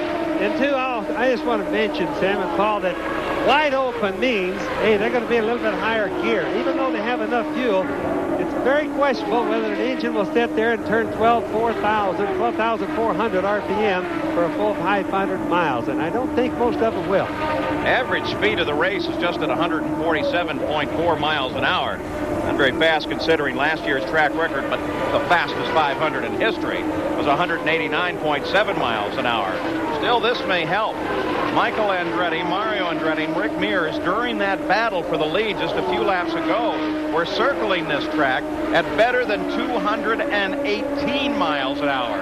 So they can fight at those kind of incredible speeds. And now Luyendyk closes up again on the back of Bobby Rahal, sets himself into position, looks ahead to the corner, comes inside. Can he force Rahal high? Yes, he does. And Luyendyk picks up fourth place. Just as soon as he was sure that Rahal wasn't going to go clear down the bottom and push him clear down to the apron, Paul, he just drove right on by. Now, a lot of that happened right there was drafting. He got a real good draft and just went for it and gained about 5 miles an hour. Rahal, of course, is one of the drivers. If you're driving close to him, you can be absolutely confident of two things. One, that he has seen you, because he's very alert in his cockpit. And two, that he will never do anything unfair or dangerous. We ride with Bobby Rahal as he's managed to overhaul Arie Luyendyk. His next sight is Rick Mears, who lies in third place, just ahead. 100. At the Michigan 500, Michael Andretti is the leader. Second place is Mario. Arie Luyendyk is closing up to challenge Mario Andretti right now. Luyendyk, who has just been spectacular today, started way back in the field owing to a second-day qualifying, second from last row. Now he is challenging for second place. Not just challenging, there it is. Paul, that is really amazing. They have practically had no practice. You might as well say the car is just like they took it out of the truck. He's just doing a super good job. And, of course, the engineer on that car is Mo Nunn, and he is one good engineer. Mario's not satisfied with Mo Nunn or Arie Luyendyk as he comes up to the high line. Morris Nunn, in fact, an excellent engineer. Peter Parrott, the crew chief on that car. But take a look at this. Here comes Mario Andretti as he tries an inside line on the backstretch and blows past Arie Luyendyk going into three. Luyendyk, of course, won the race in Phoenix this spring, and it is a hallmark of his career. You see him immediately counterattack. It is a hallmark of his career that when he runs in the top three, he becomes very tough. I remember Paul Hornung in the old days of the Green Bay Packers playing football. You got him inside the 10-yard line. He almost always scored, and Luyendyk is a little bit like that as a racing driver. Some unbelievable lines being used by almost everybody as once again Luyendyk is going to challenge Andretti. Mario Andretti high, Luyendyk low, and Luyendyk's got the place. Luyendyk back to second. You just don't see better racing as what you can see right here at Michigan when everything is working good. Now that is really good. Luyendyk has been doing this in his move forward with everybody passing. He passes them, they pass him back. But he's a stubborn Dutchman. He just keeps on going. As we watch this battle, a couple of cars out of the race. Randy Lewis brought his machine out of competition, and they finally decided it was wiser to retire Hiro Mashusta's car. So those two added to the list of cars out of the race. At the back, at the front of the field, it is still Michael Andretti. You're watching the best battle on the track now. Arie Luyendyk and Mario Andretti. But take a look. Just behind Mario, Rick Mears is closing in too. And by the way, Bobby Rahal is not that far behind Rick. It's almost like you can throw a blanket over the first 5 places, except when Luyendyk's been doing all this passing and fighting that he's been doing back there, Michael got away a little bit. The average speed of the race continues to climb with these battling laps above 218 miles an hour. We're now up to 151 miles an hour average. You know, last year when they averaged 189 plus, if you work that out as a coast-to-coast drive from New York to San Francisco, that means it would take you pit stops and all for refueling less than 15 hours. New York to San Francisco, less than 15 hours. That's how fast we're looking at. 10th place, Scott Pruitt, the True Sports American-made entry. You go on board. Now, watch as this car cycles around. This one can give you a real good example of how tough this track can be. You can see the outside panels on the right side of the car flexing, Bobby. Well, they certainly are. Clear on the right-hand side above the D on the bud, you can see the tape that they're holding the body together with. But look at the whole panel. It's vibrating very fast. It not only gives you an idea how rough the track is, but what it does is shows you that he's not too secure in his body work from all that damage in the first wreck. Scott Pruitt works his way around.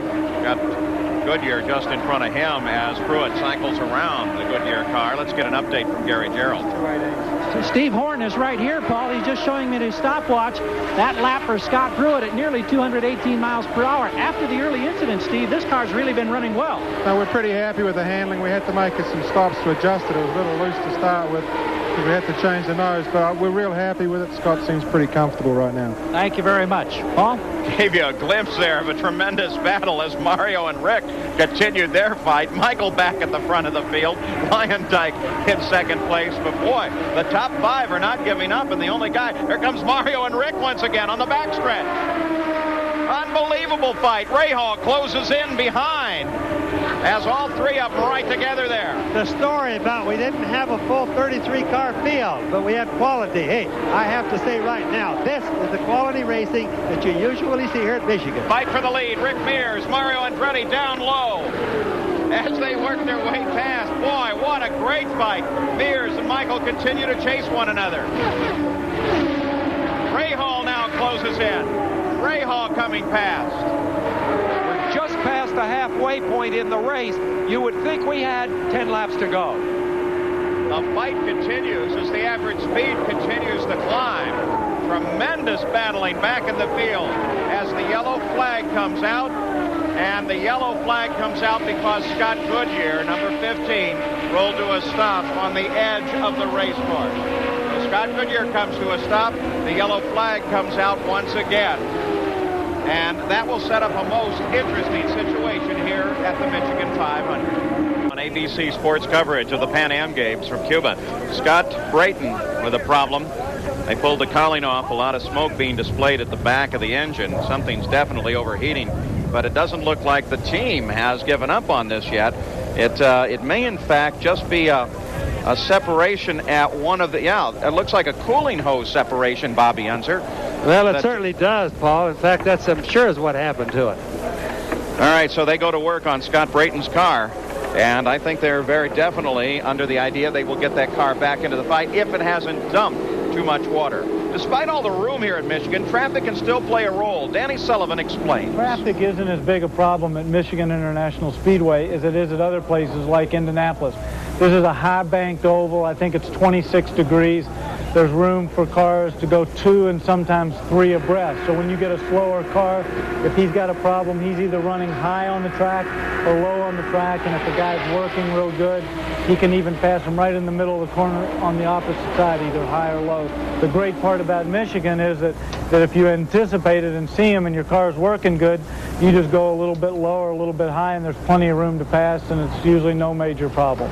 The big danger here is that the speed is so incredibly fast, where everybody's out there averaging, say, anywhere from 210 miles an hour to 220 miles an hour every lap for 250 laps.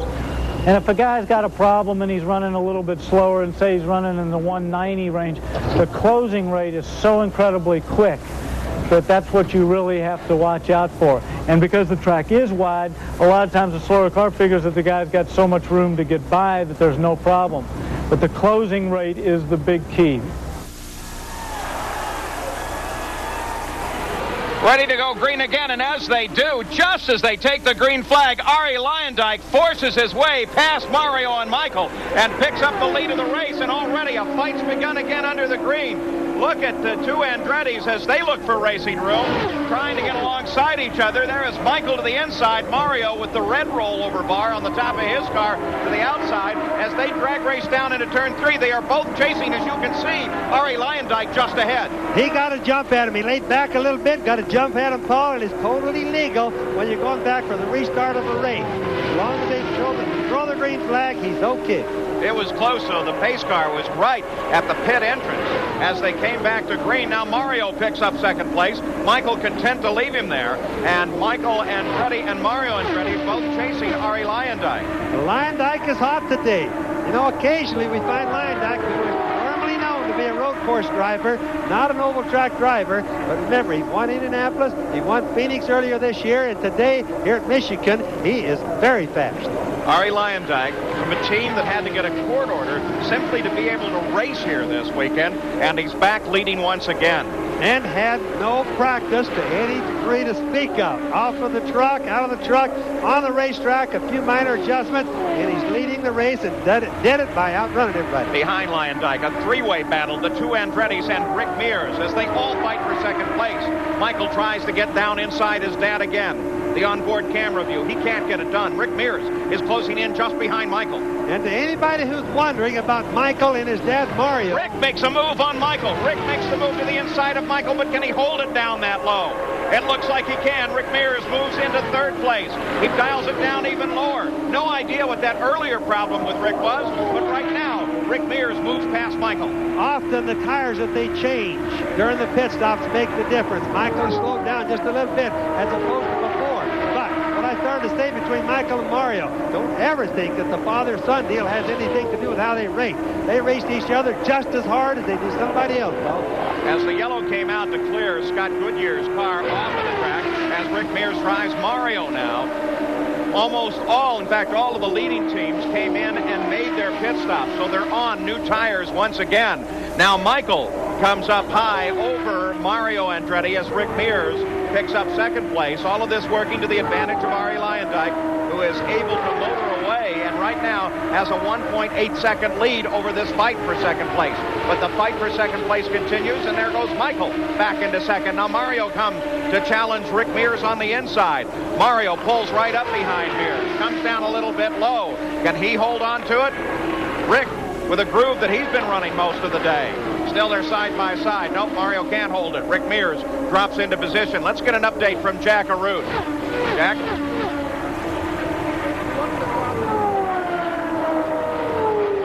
I thought Jack Arute was there. Yeah, Paul, one of the problems that you were alluding to early on was with Rick Mears. Well, he complained of a slight understeer on the car. And they fiddled with it, but they're continuing to chase the track, as they say, trying to make those adjustments, as Bobby Unser alluded to, only through tire selection, not through a change of wing or a change of the rear wicker bill.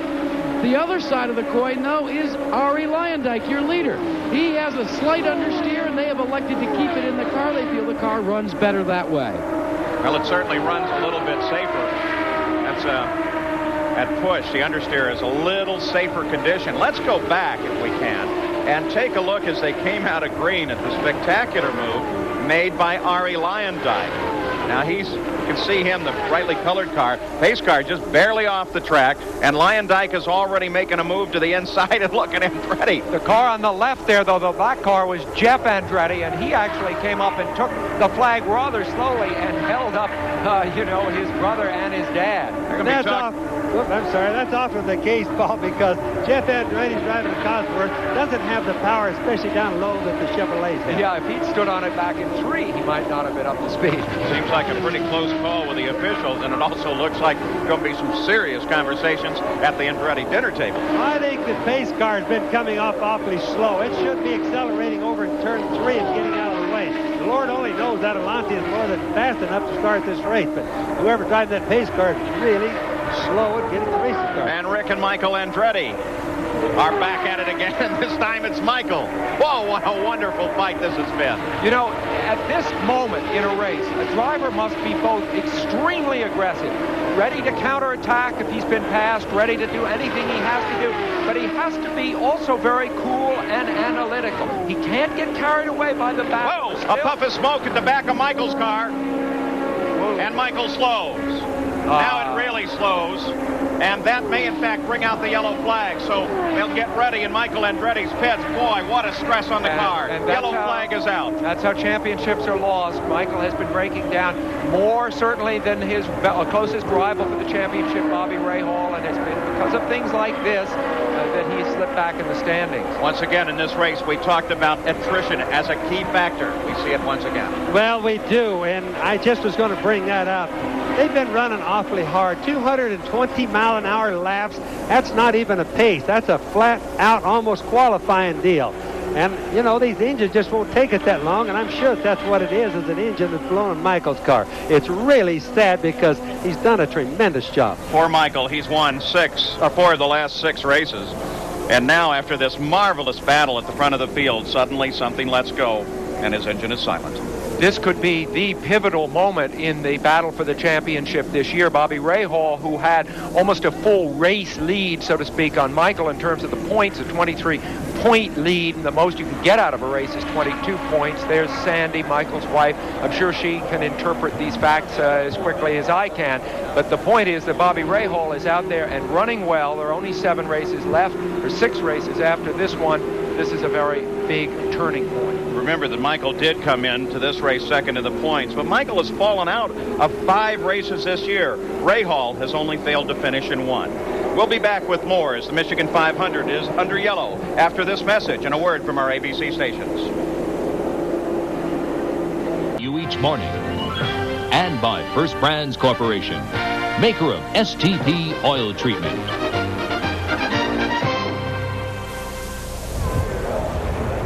From Michigan International Speedway, the Michigan 500 is under yellow for the 8th time today. Let's take a look back at this race. It began, and almost immediately the yellow came out when Paul Tracy, a new driver in the Penske organization, tapped the wall. It went back to green racing, and the lead exchanged back and forth between several drivers, including Rick Mears and Emerson Fittipaldi. Then the yellow out once again when John Andretti had a problem. Emerson Fittipaldi with a crash, and that put him out of the race. So we've had quite a day here. Tomorrow at 8 o'clock Eastern, 7 Central, 5 Pacific, ABC Sports will kick off its Monday Night Football excitement with a very special preseason matchup. Be with us when the Buffalo Bills take on the New York Giants in a rematch of Super Bowl 25. So we're under yellow right now, the 8th of the day. This caused when Michael Andretti had an engine let go. Now he's with Gary Gerald.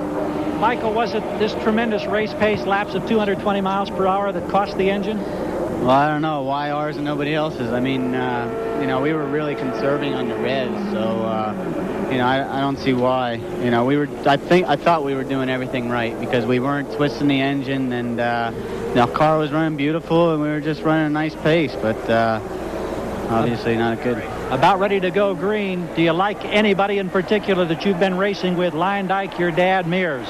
Lyondike, I think, is the strongest right now. Thank you. Let's go up to Paul. All right, as they come back to the green flag, it is Lyondike that leads the back, chased by Mears, chased by Rahal and Mario as they come up now 2 abreast, 2 and 2. As take a look at Mario, he tries to move to the front side. On board Rahal, Mario chasing Mears, chasing Lyondike. And of course, Rahal's mindset has now changed just in the last moment or so because he knows he's now got a comfortable lead in the championship. He cannot be threatened by Michael Andretti winning this race.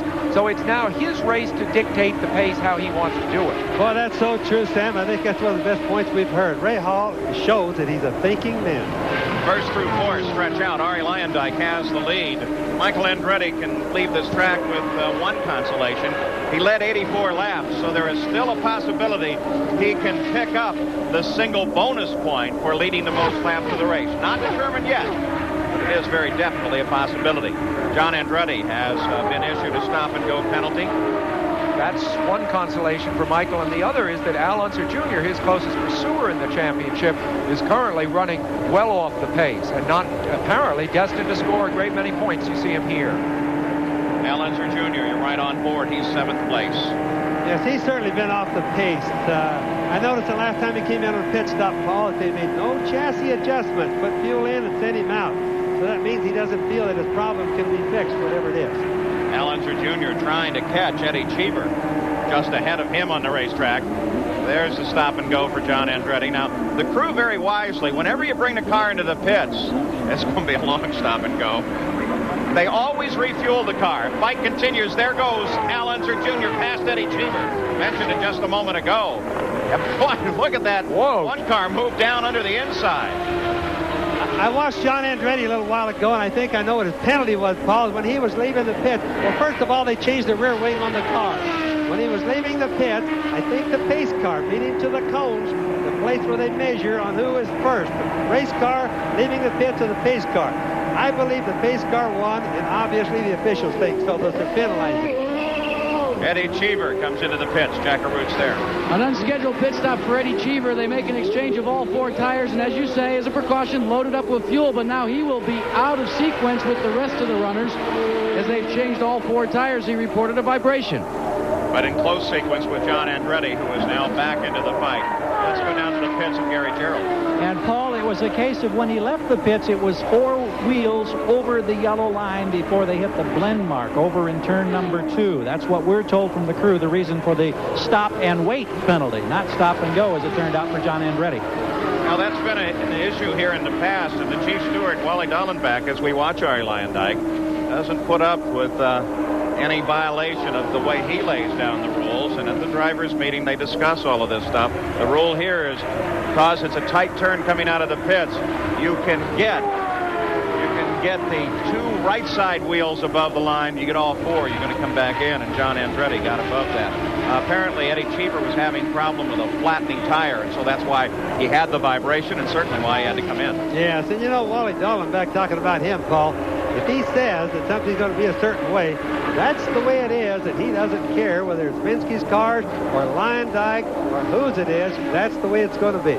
In fact, there's very little controversy of that kind in this series, precisely because Dallenbach is so respected, such an authority on everything, having raced himself, of course, for many, many years. All right, Arie Luyendyk, as we watch him circle this track, the 2-mile high banks of Michigan International. That gives us a chance to take a look back in the field. Some of the other cars running here and doing most successfully. Tony Bettenhausen is running 8th, his best career finish, 2nd here in the inaugural race. And Pancho Carter, you see him right there. There's Pancho chasing in, running 9th. He was the winner of the very first race. There's Tony Bettenhausen as he runs behind John Andretti. We were just watching Scott Brayton, the guy who we thought originally blew an engine. We guessed that he had broken a water hose or some sort of a water pipe. It's back in, Paul, and he didn't blow an engine. The Chevrolet didn't blow, and it was water. He got water, and he's back in now. You have to be careful, though. You have no idea when the water went how much overheating the engine experienced. The onboard computers, they know a great deal. Let's get an update from Gary Gerald as we watch Tony Bettenhausen chase John Andretti. And, Paul, we can address that situation for Brayton. Indeed, Bobby was right. They broke a clamp. They lost the water over a period of time. Then the oil pressure went down. That's when Brayton shut it down and came in. They put the water back in. They fired the engine. The oil pressure was there. He's now back in the race. Boy, does that tell you how tough that motor is? Oh, I tell you what, if it keeps on going, they owe something to somebody, Paul, because it's not likely. These engines, again, turn over 12,000 RPM, produce about 760 horsepower, and it's not likely they could do that without hurting. Well, Scott Brayton lost 12 laps in that. He runs 11th right now, but still 12 laps off the leader pace. You know, you mentioned Pancho Carter. Back when he won this race 10 years ago, speeds were 25 miles an hour on the average slower than they are right now. That's just 10 years ago. You suggest now, you think, how fast might they be going in the year 2000, 10 years from now? The possibility of 250-mile-an-hour lap speeds is, I think, a very real one. Well, I was just clocking Arie Luyendyk. Arie is running 222.5 miles an hour laps. Now, again, I think that's awfully hard on the engines. The race has still got a long ways to go. Arie's on a hot streak, but boy, that's fast. On the other hand, of course, he didn't put very many laps on his engine during practice, did he? It's kind of a fresh one in there. Arie Luyendyk at 222 as 222.9 as his qualifying speed. So right now, you're watching him run laps as fast as he qualified. Here's Scott Brayton. Well, we wondered whether or not running that engine without water might make a difference. Scotty gets some water. The engine maybe have needed it more. Well, there's not really much more they could have done. It was worth a gamble. Now, we don't know for sure what he's in for at the moment. But, hey, that isn't good on them when they flow that. They probably flow 70 gallons a minute of water through that engine, Paul. All right, so they work on Scott Brayton's car. The battle at the front of the field for the moment is broken off with Ari Luyendyk in the lead, followed by Rick Mears, Mario Andretti, Bobby Rahal, Scott Pruitt, Al Unser Jr., and Tony Benton.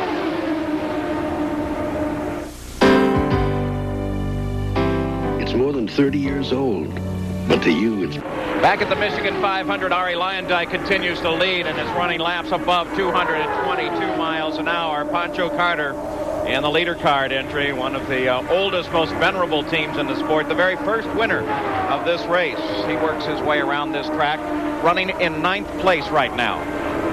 Pancho is driving a Cosworth, Paul, and it's one of the older Cosworth engines.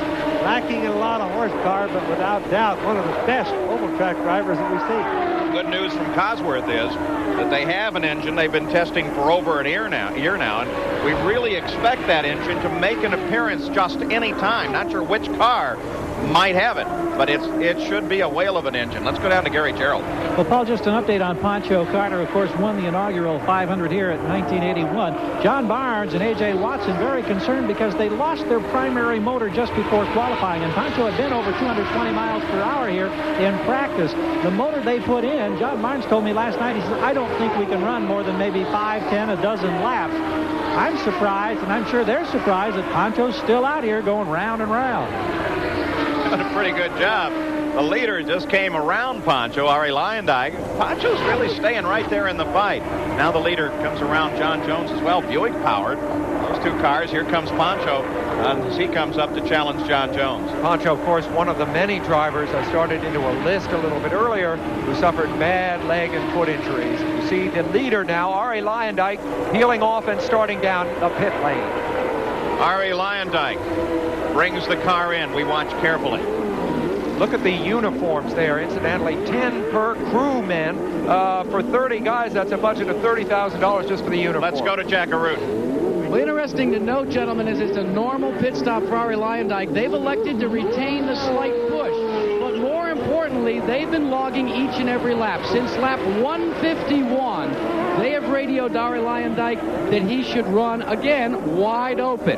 And on lap 160, he adjusted the boost just a bit too far, and the valve opened up for a split second. At least he knows where the edge is now as he makes his pit stop at 168 laps of the 250 lap scheduled distance. Bobby Rahal, who was running in second place behind Rick Mears, comes into the pits. Gary Gerald's there. We watch this team go to work now for Bobby Rahal. Here's a man who's won more points in IndyCar competition in the 500 here than any other driver, but he's never won. Down off the jacks quickly, waiting to go. This could be a very fast stop. Fuel only just over 13 seconds. They're pleased. As Rahal rolls out, Jack Arute is watching Rick Mears come in. And Jerry Brion goes to work to make removing the rear wicker bill on the car. As we told you, they've been chasing an understeer that they don't like all afternoon. This is a chassis adjustment to try and make that change. They are very concerned, though, that they go too far, that they over-engineer and over-adjust the car. He's off and away.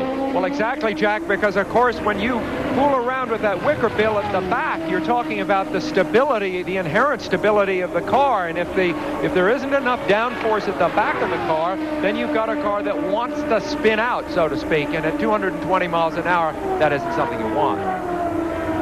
That adjustment, putting the wicker bill on, Sam, is measured in thousands. Jeff Andretti coming in. Jeff Andretti makes his stop. Jerry Brion slides those things out sideways and slides them right in, and Rick knows what they do, and he calls them in thousands, and that's a real small adjustment. This is the second time that they have brought him in as the cowling also comes off. And you can see some race officials at the back of the car, and they seem to know exactly what they're concerned about. One of the real concerns, now they're trying to put some water down on a part, get a little fire under there. That'll happen quite easily, though, and it's easily handled. Let's go down to Jack Arute. Paul, let's explain to you and actually expound upon what Bobby Unser was telling you about wicker bills. You see right here, Up on Rick Mears' gas tank are an assortment of wicker bills that are adjusted by thousandths of an inch. Now, Jerry Breon, the rear tire changer, grabs one of those when they're going to make a change and adjust the chassis. As he comes around, before he changes the tire, he flips up a small lever that frees up that wicker bill. All he has to do is slide it out. If they're going to replace it, slide the new one in. In this case, they just totally took it out. It takes approximately 2 seconds to accomplish this task, and I'll be quite honest with you, many times as you watch a pit stop, it goes unnoticed. You don't even see it happening. And the wicker bill is that strip, you saw them, they were sitting upright there, though, goes along the back edge of the wing. In fact, Bobby, you and Dan Gurney kind of figured that out, didn't you? We were the two guys that invented that originally, and that's where it got its name by calling it a wicker bill one day. Dan and I did. And Jerry Breon, for example, is the fabricator, the chief fabricator for Penske Racing. And he's the one that figured out how to change that so fast. And as Jack says, often we never see them change them because he's like a magic man. It's just zoom, zoom, and it's done. Scott Pruitt in the pits. He's made numerous stops today following the Paul Tracy crash. He scrambled up as high as 5th place. His best 500-mile effort was 8th, the 1989 Pocono 500. Gary Gerald? Well, we're watching Scott Pruitt. He came in motor off, Paul, and they're working back underneath around that transverse gearbox, and we don't know what the problem is. Now we see something that would indicate they may try to bleed, well, apparently some fluid back around one of the springs and the shocks on the left rear side. They're calling for some more equipment. Pruitt's still here. We may have, no, they've got everything under control. They wanted some water in case there was an overheating fire problem, but nothing has developed like that. I think they're trying to bleed brakes. Yeah, it looks like they're down on the master cylinders, which could be either a brake or a clutch master cylinder, right, Bobby? It easily could be a clutch slipping. You see smoke coming out of the back. That's from throwing water on it, trying to cool it off so they can work on it. But it probably is the clutch slipping, and they're bleeding it, trying to free the clutch up, Paul. This, of course, is the only car in the field made entirely in the United States. They have had, so far, a difficult season. Promising at times, but frustrating more often than not. With an 8th place at Portland, a 4th place in the recent race at Toronto being their best finishes. But the potential has been there for a top 3 finish. There was some surprise expressed when the Chevrolet engines announced some new engines that they were going to be next year, that the True Sports organization was not included on that list. Now, that doesn't answer the question whether or not they particularly asked or anything, but I think there was a public presumption that in fact they would, because that car has been handling so well in the corners and just needs a little more power. At the conclusion of 300 miles, here's your race summary. 7 cautions. By the way, that's not nearly a record here. There have been many more than that in the early going, as many as 14 in one race. But 12 lead changes, 8 different leaders. You think we don't have a race going on here at the Michigan 500? 176 laps as Vince Granatelli watches his car. And he really had to fight to get that car in his race. A court action. He sat in court most of Friday. The car not permitted to go out on the racetrack because an injunction had been filed to keep the car off the racetrack by a sponsor who said, we paid the money, and the name isn't on the car. Well, they got it all settled, at least for the time being. Vince Granatelli's car is out there with Arie Luyendyk at the wheel, and Arie Luyendyk is leading here at Michigan. We'll be back. Michigan 500, an engine just let go. And it should bring the yellow flag out. You see just a trail of smoke, and there is the car. Bobby Rahal. Oh, that was sad. Look at him shake his head. He's really got to feel bad. You know, he's talking about the kart championship, and boy, it looked like he had an edge going into the race today. Well, he's still got a strong lead in the PPG Cup. In fact, he will leave this race still with the lead of the points, but this is going to be very costly to Rahal. He was running in 3rd place behind Rick Mears, and just like the Michael Andretti engine, a very fast onset. The yellow flag comes out as a result of the engine letting go on Rahal's car. So Rahal may be able to make it all the way around to the pits. They are going to want to take a look at the racetrack and make sure that it hasn't been totally oiled down. Now, in and out of the pit stops last, really no changes at the top of the order, no changes in the order whatsoever. Arie Luyendyk had a very substantial lead and was running laps above 220 miles an hour, not quite at the 222 pace that he was running earlier. Let's go down the pits once again with Jack Arute. Well, Paul, the man that capitalized on that caution flag immediately was Rick Mears. He had already radioed to his crew that what he wanted was to make one more chassis adjustment, this time in the front wing. So what leads us to assume is that he was getting a little more comfortable, losing the wicker bill, and the understeer was starting to go away in the car, and now it was time for Rick to fine-tune it. Conversely, the understeer continues in your leader, Ari Leyendijk's car, and they are at the present time debating whether to come in, and they feel they won't come in during this caution period. Now, Bobby Rahal climbs out of the car. Second time that he's climbed out this year. The other time was at Indianapolis. They do very well. 500 milers are a bit of a problem. So Bobby Rahal is out. The yellow flag is also flying over the Speedway. A caution period underway once again. This will be the 9th caution period of the day, and that's so that they can check the track and see what may in fact have gotten on the race surface itself. Now, don't forget the International Race of Champions coming up after this after this Michigan 500. And yesterday, while Bill Elliott from the Winston Cup boys were here, he got a chance to drive one of the Chip Ganassi cars. Now, Eddie Cheever would normally drive this, but one has to remember that Eddie's a pretty tall guy, and Bill Elliott is as well, so everything seemed to match up. And Bill Elliott, who is more accustomed to having nice coverage around him and not looking at the wheels wiggling around out there, got the car up to 210.5 miles an hour. Before Cheever, I think, finally said, whoa, he's coming a little too fast. I'm not so sure they didn't want to figure out how to get Bill into this race. And afterwards, he talked about it. The cars stick so well. When you get to the corners, they turn, they do what they need to do. I still a little hesitant on what I do, and I just, like I said, just getting the general feel of the car would take several races as far as, knowing what you could and couldn't get away with in the car. And all I can say is if he ever decides to come up here, there's a car here waiting for him. That says a lot. Wouldn't that be interesting? Phil Elliott in an Indy car.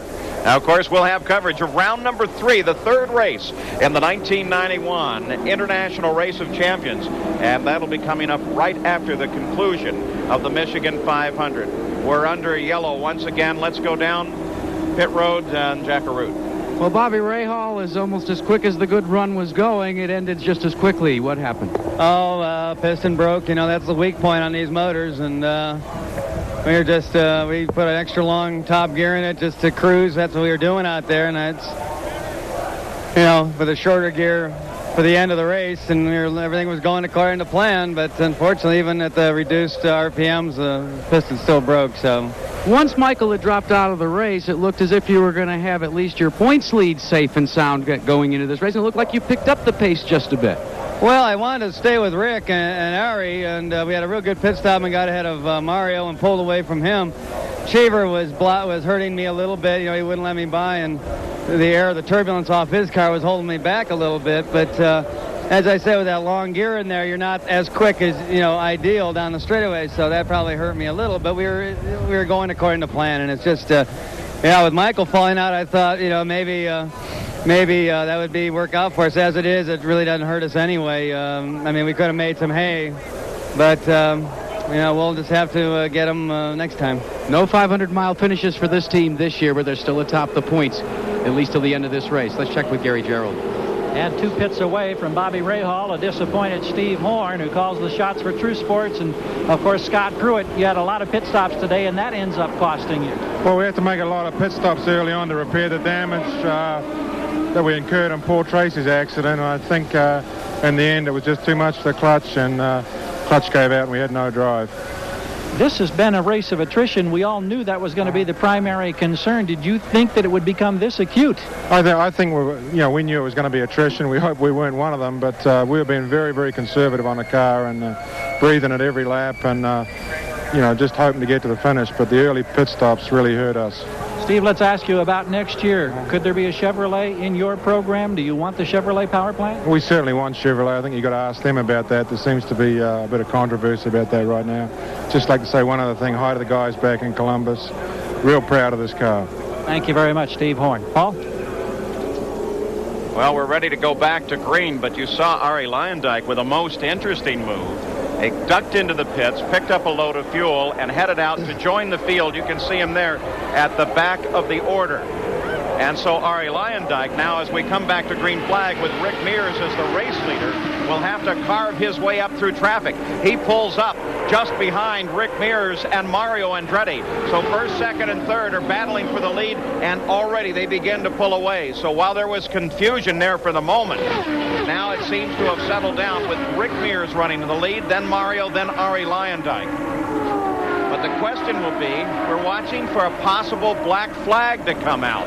Down at the starter stand, they're beginning to try and process what may be a black flag, a flag to come in for a penalty to car 9. Ari Leyendijk, the third place car at the moment. He passed a couple of cars before they weren't the real slow cars and been lapped a lot of times, Paul. And you would think that Wally Dallenbach would put out a stop-and-go penalty for that because he passed him before the green flag came out.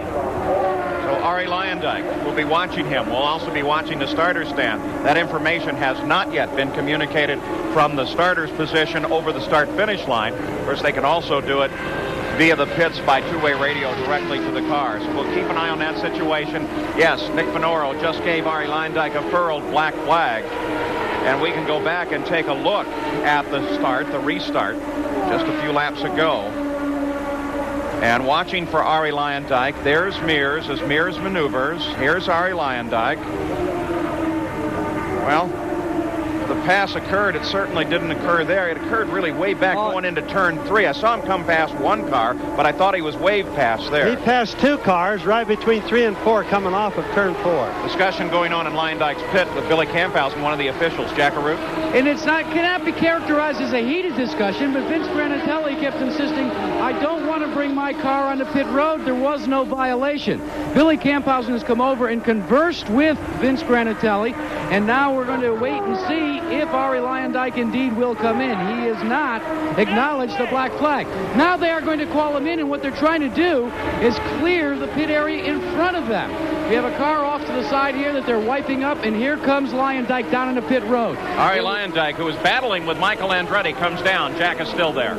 It's a quick stop and go. He locks up the left front wheel, then puts it back into gear.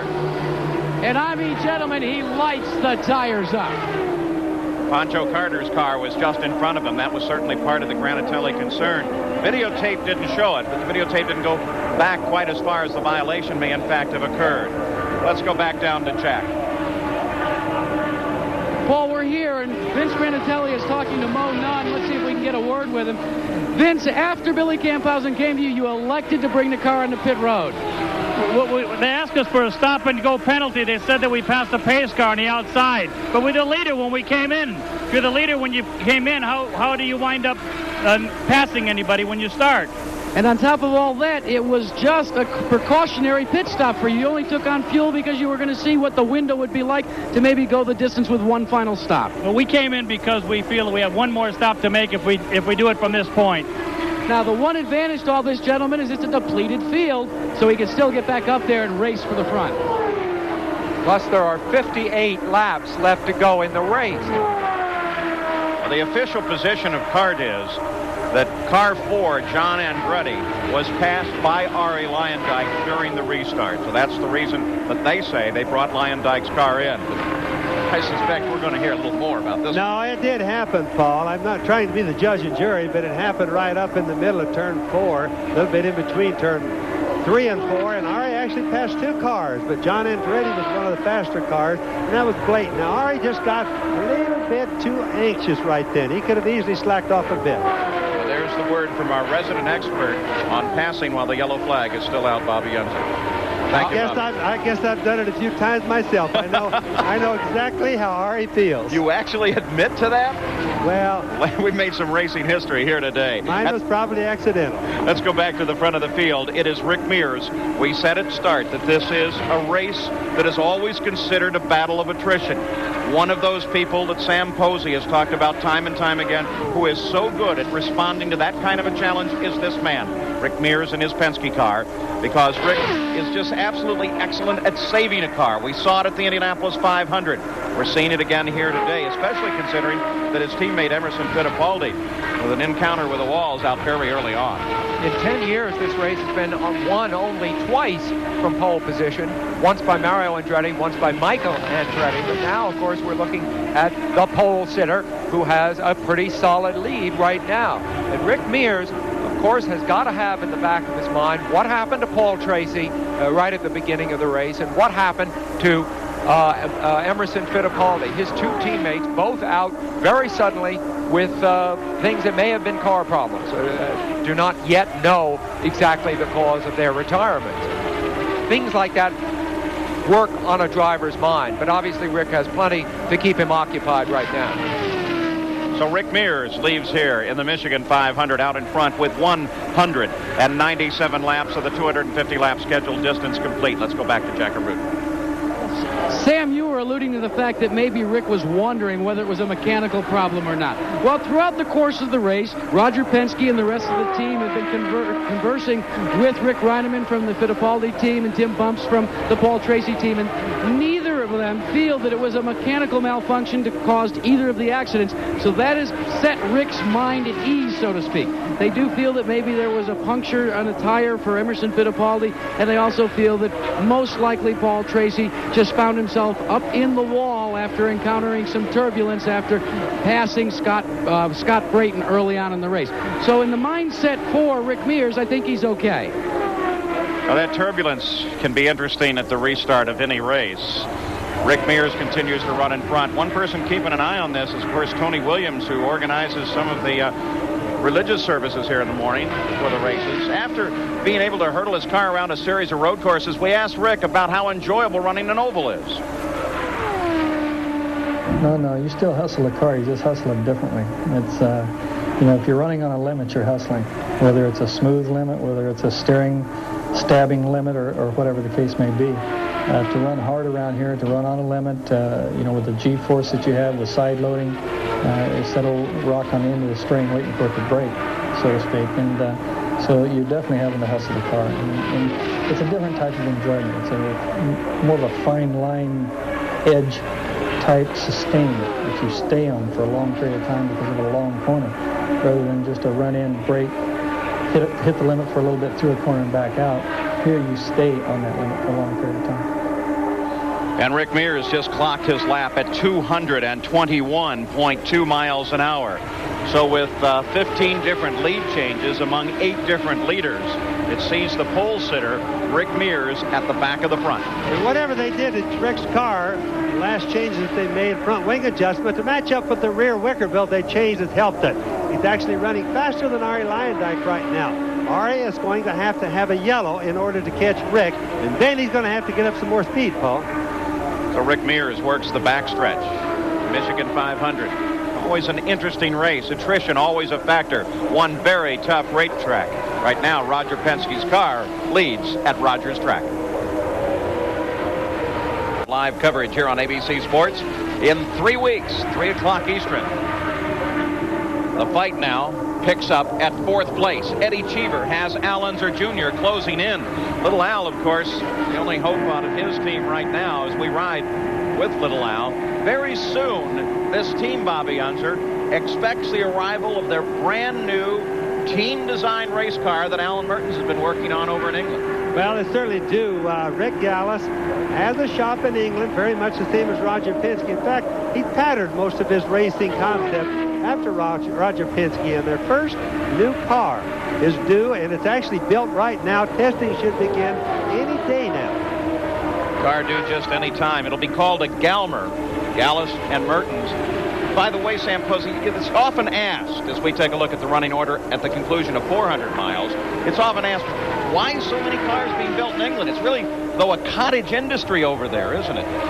It is. It's there's a whole mindset, a sensibility in England about building racing cars. It can be done more cheaply there. The labor rate, I guess, is a little bit lower than it is here. But it's more that everywhere you turn are people that are used to building the highly specialized bits and pieces that go into making a racing car. And there's a commitment to automobile racing in England that is just phenomenal. It is understood as a major league sport, and the people commit themselves 100% to it. Al Unser Jr. trying to make his move now as he works down inside Eddie Cheever. The ongoing battle for fourth place. The closest comparison that I think you can find in the United States is over on the southwest side of Indianapolis in a street that they have aptly named Gasoline Alley, where there are racing shots, not just for the IndyCar, but racing shots for all kinds of race cars up and down there, and you can get some of that little service that you need, like specialized heat treating and fabrication. Well, it's like Silicon Valley,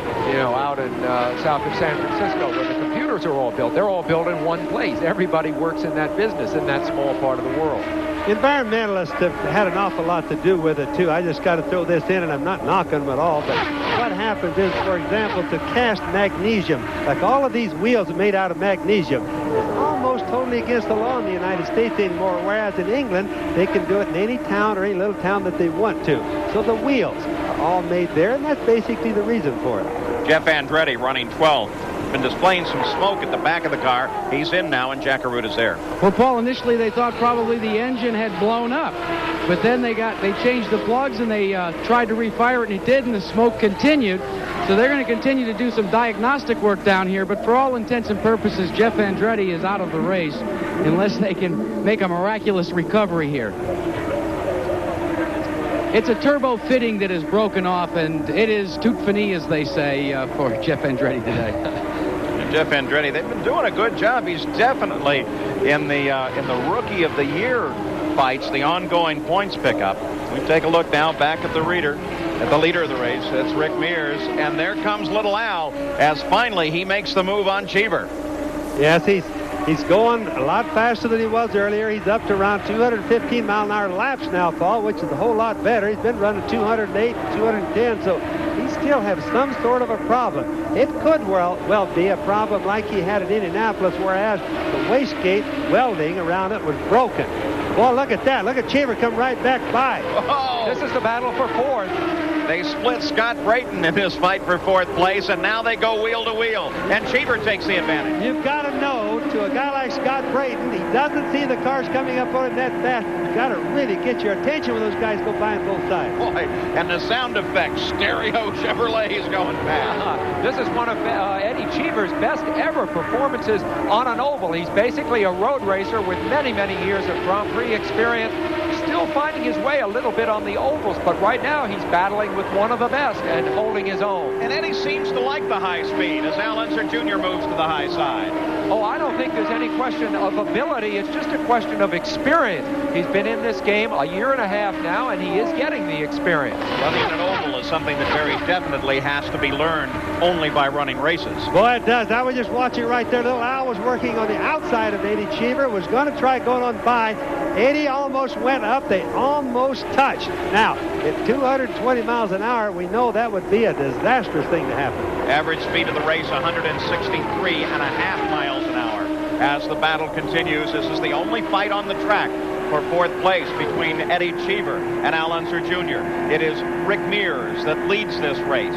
Mario Andretti is in second place. Ari Luyendyk, with that penalty, a stop and wait, was pulled back into third position.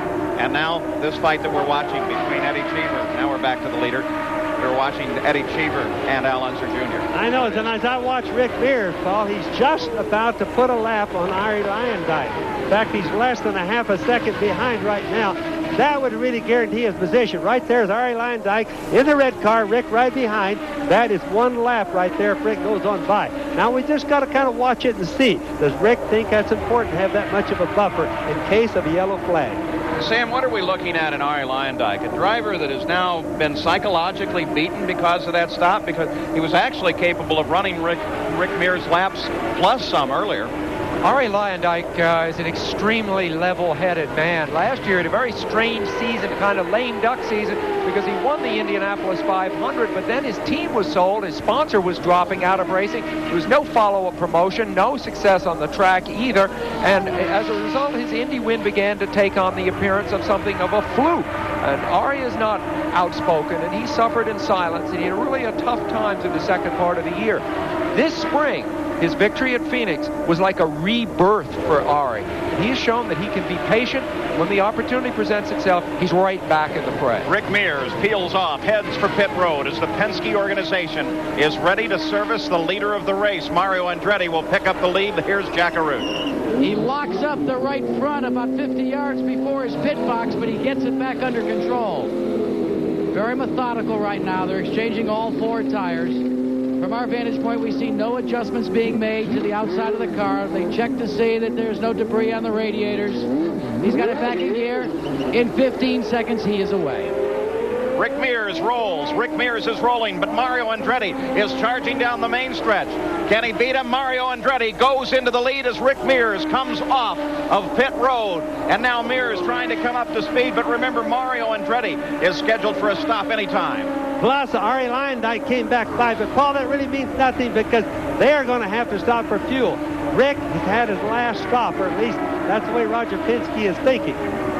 You see Mario Andretti, he has not won a kart race since 1989. He's peeling off for the pits now, but it is unlikely that when he goes back on the track that he would be ahead of Rick Mears. He's going to resume in second place. Mario Andretti now comes in for his stop. Here's Gary. And we look at the nose come in right on the stop. Remember, Mario has no radio communication to his crew. He gestures with hand signals as they complete the last tire change. His best finish of the season in the last race at Toronto, he was second. There's a turn down on the front wing for the final stop. He hasn't won in over 3 years, and he's away in 15.7 seconds. And his nephew, John, comes out alongside him. John was in the pits because they had a report that his rear wing was coming loose, and they had to make adjustments to that. There's no doubt in my mind there's still a win in Mario Andretti's portfolio. Oh, there certainly is, Paul, and the adjustment they made to the front wing was to pull the front end down a little tighter. They turned the wing down, just as we reported, but that's to tighten the front end down just a little bit because he was pushing.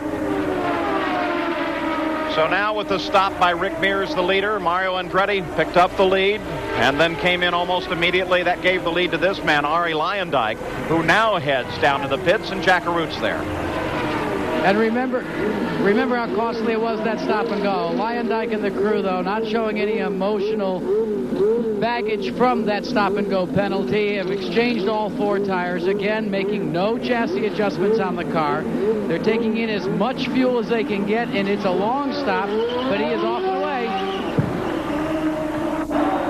You can watch, Paul, as he chunked it in gear, getting ready to go about probably 3-4 seconds before they dropped him on the ground. Ari's stop was slow, but he wasn't slow getting out. Now you watch that yellow line as he leads. That's where he doesn't want to get all 4 wheels above. Ari Luyendyk goes back into the fight. Rick Mears picks up the lead. Stops made under green flag at the 221st lap. So, Bobby, that's the end of the stops. It is the end of the stops. It's going to be the race. Now we're going to see. It's like the trophy dash has come to us. The all-out fight for the end. But Rick has an advantage. You asked a little while ago, what happened? Did Ari slow down or did Rick speed up? Rick speeded up. Remember, they put the rear wicker bill on his car, adjusted that, and then they adjusted his front wings to match up the rear wing, and he's definitely running faster than he was all day.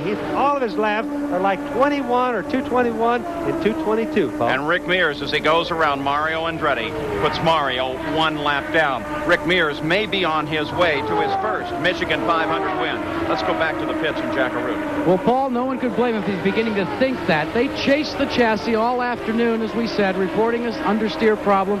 When they made those changes, as we documented them, and as Bobby Unser has been trying to determine, he is extremely happy with the car right now. We talked to Richard Buck. We said, what does Rick say? He says it's right where he wants it to be. And then Richard Buck said, but again, it's about time.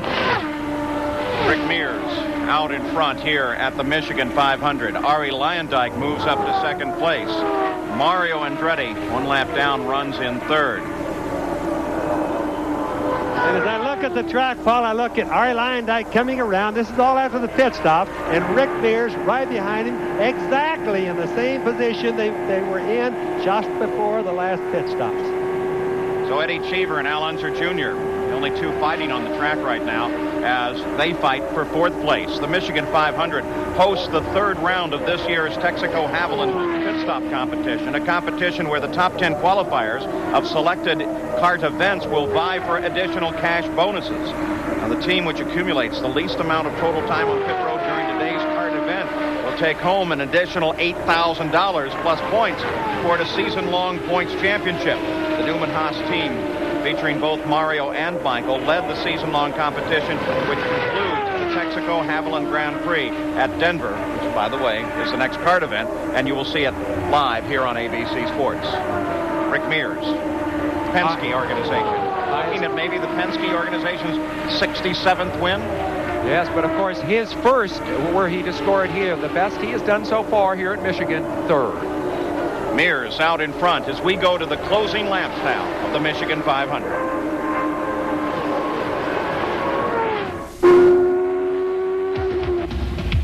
When I get in my race car. Eddie Cheever hops out of his car as an engine let go, and it looks like he got some hot water down in the seat of his cockpit as well. As Eddie Cheever tries to get away from that car, the yellow flag comes out. Paul, the yellow flag comes out. Ari Lyondike gets to go around. Rick had not put a lap on him. Gets to go around. He'll be right behind Rick Mears, and that will be the story in a moment. To the pitch, Jack Arute.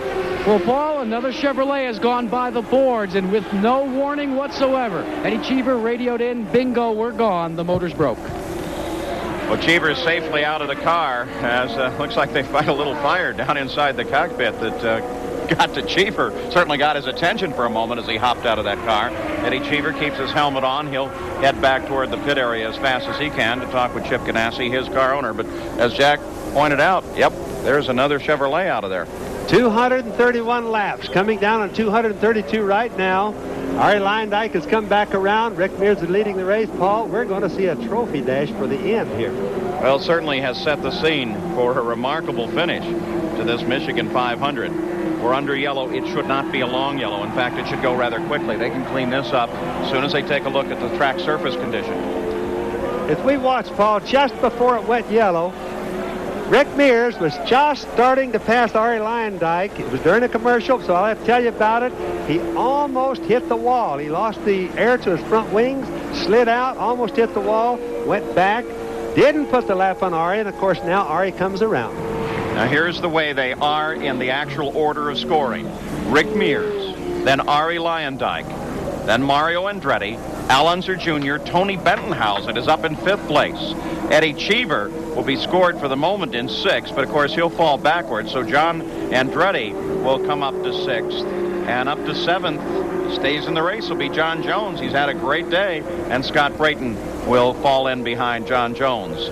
Eddie Cheever has an engine let go, and interestingly enough, Ari Lyondike is going to get caught in the position of coming back to the restart behind the number 4 car. Remember just a few laps ago when he was penalized for jumping number 4, John Andretti, as they came around? He won't do it again, Paul, I promise. He's a very smart Dutchman.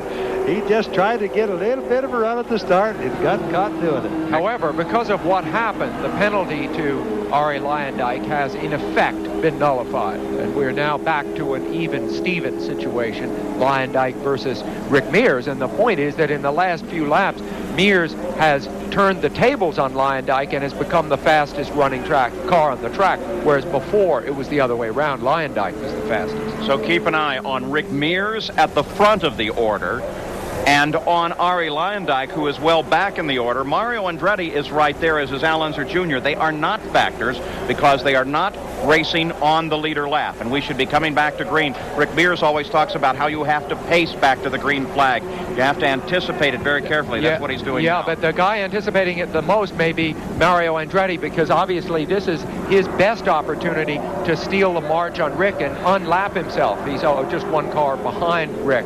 Ari Lyondike, of course, running right here with similar thoughts. Good point, exactly. Only 8 cars in the running right now. Ari Lyondike is 6th in line. line. So in other words, the racing is really going on now in a strange way, even though they haven't put their foot in it yet. Well, the psychological game played on the backstretch. Rick Mears picks up the pace. He doesn't want to be caught sleeping here. Mario Andretti hooks right onto him. He wants to get back on the leader lap. Little Al is right there, and Arie Luyendyk will begin now his charge. Luyendyk so far has stayed behind John Andretti. Not a factor just yet. Rick Mears pulls away. Now Luyendyk has just overhauled John Andretti. Starts to come up. Passes Al Unser Jr. as he comes off of turn 2. Now only Mario is between he and Rick Mears, and no positions between he and Rick. Now that's the shot. This is a powerful charge coming off of turn 2. He was working very well there. He's back to turn 2 once again. Still hasn't caught up to Mario with 15 laps to go now, but he is closing very rapidly on Mario Andretti. At the same time, Rick Mears is pulling away just a little bit. It's a situation just like this that Rick Mears found himself in near the end of the Indianapolis 500, in a situation where he was out front and in a position to win it on his own terms. We see that again. He is once again the fastest qualifier in the race, once again leading the race. Now there goes Arie down underneath Mario. I had thought that might be a tougher pass to make than it was. Arie now, of course, setting his sights directly on Rick Mears. Nothing separates Luyendyk and Rick Mears except macadam asphalt of Michigan International Speedway. On the backside now, as we take a look at Luyendyk. Now here is Mears, and let's take a little look backwards. There comes Luyendyk. So Luyendyk has no obstacle in his chase of Rick Mears. Can he run him down? Now it seems like it's very possible.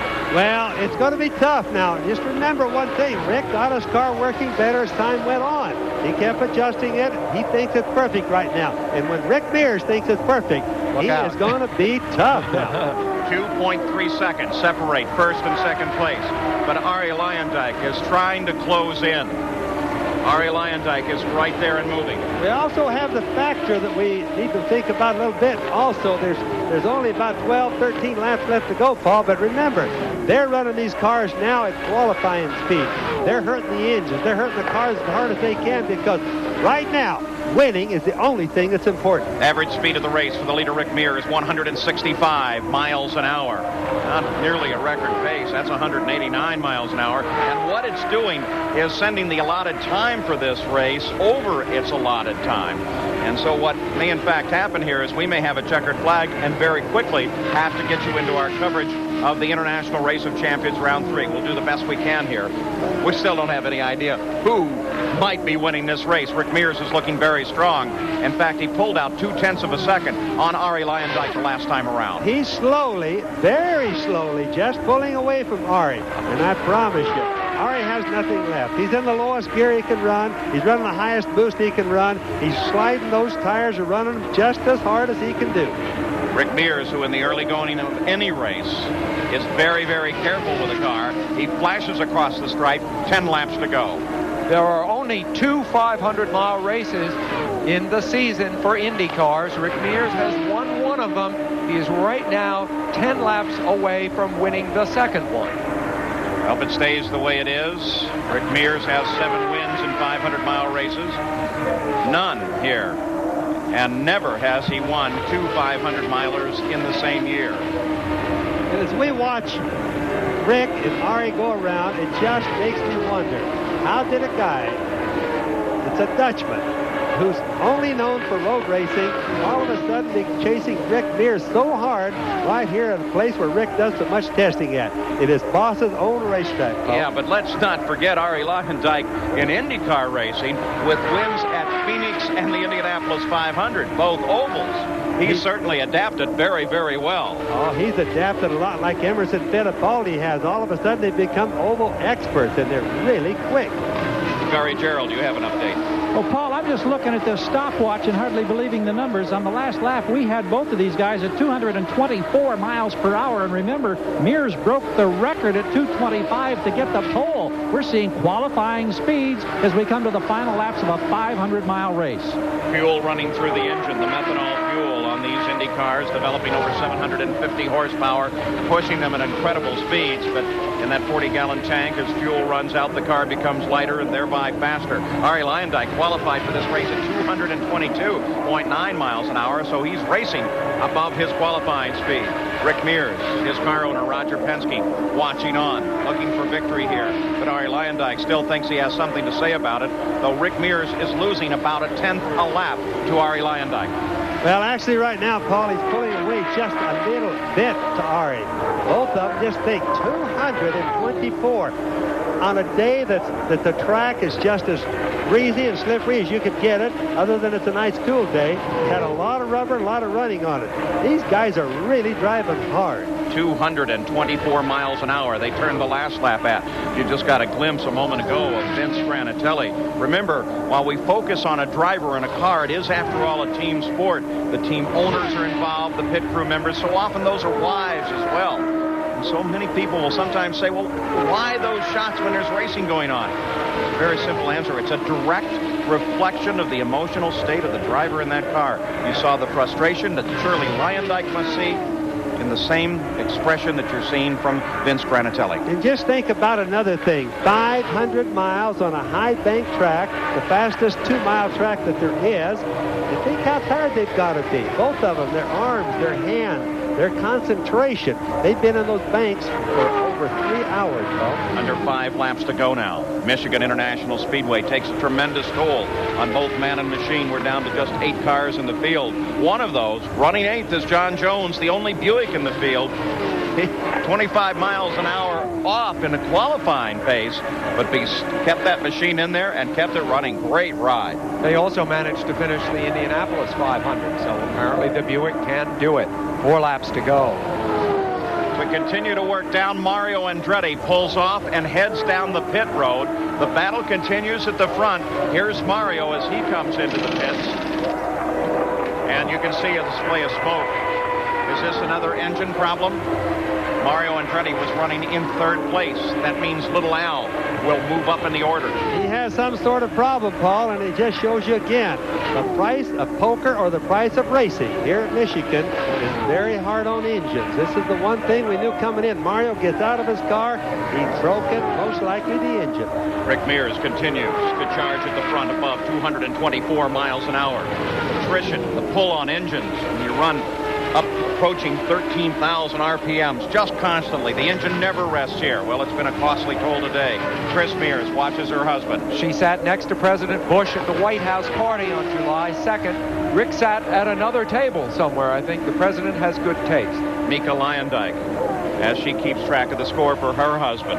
Confirmation from Jack Arute in the pits. In fact, the engine did let go on Mario Andretti's mount.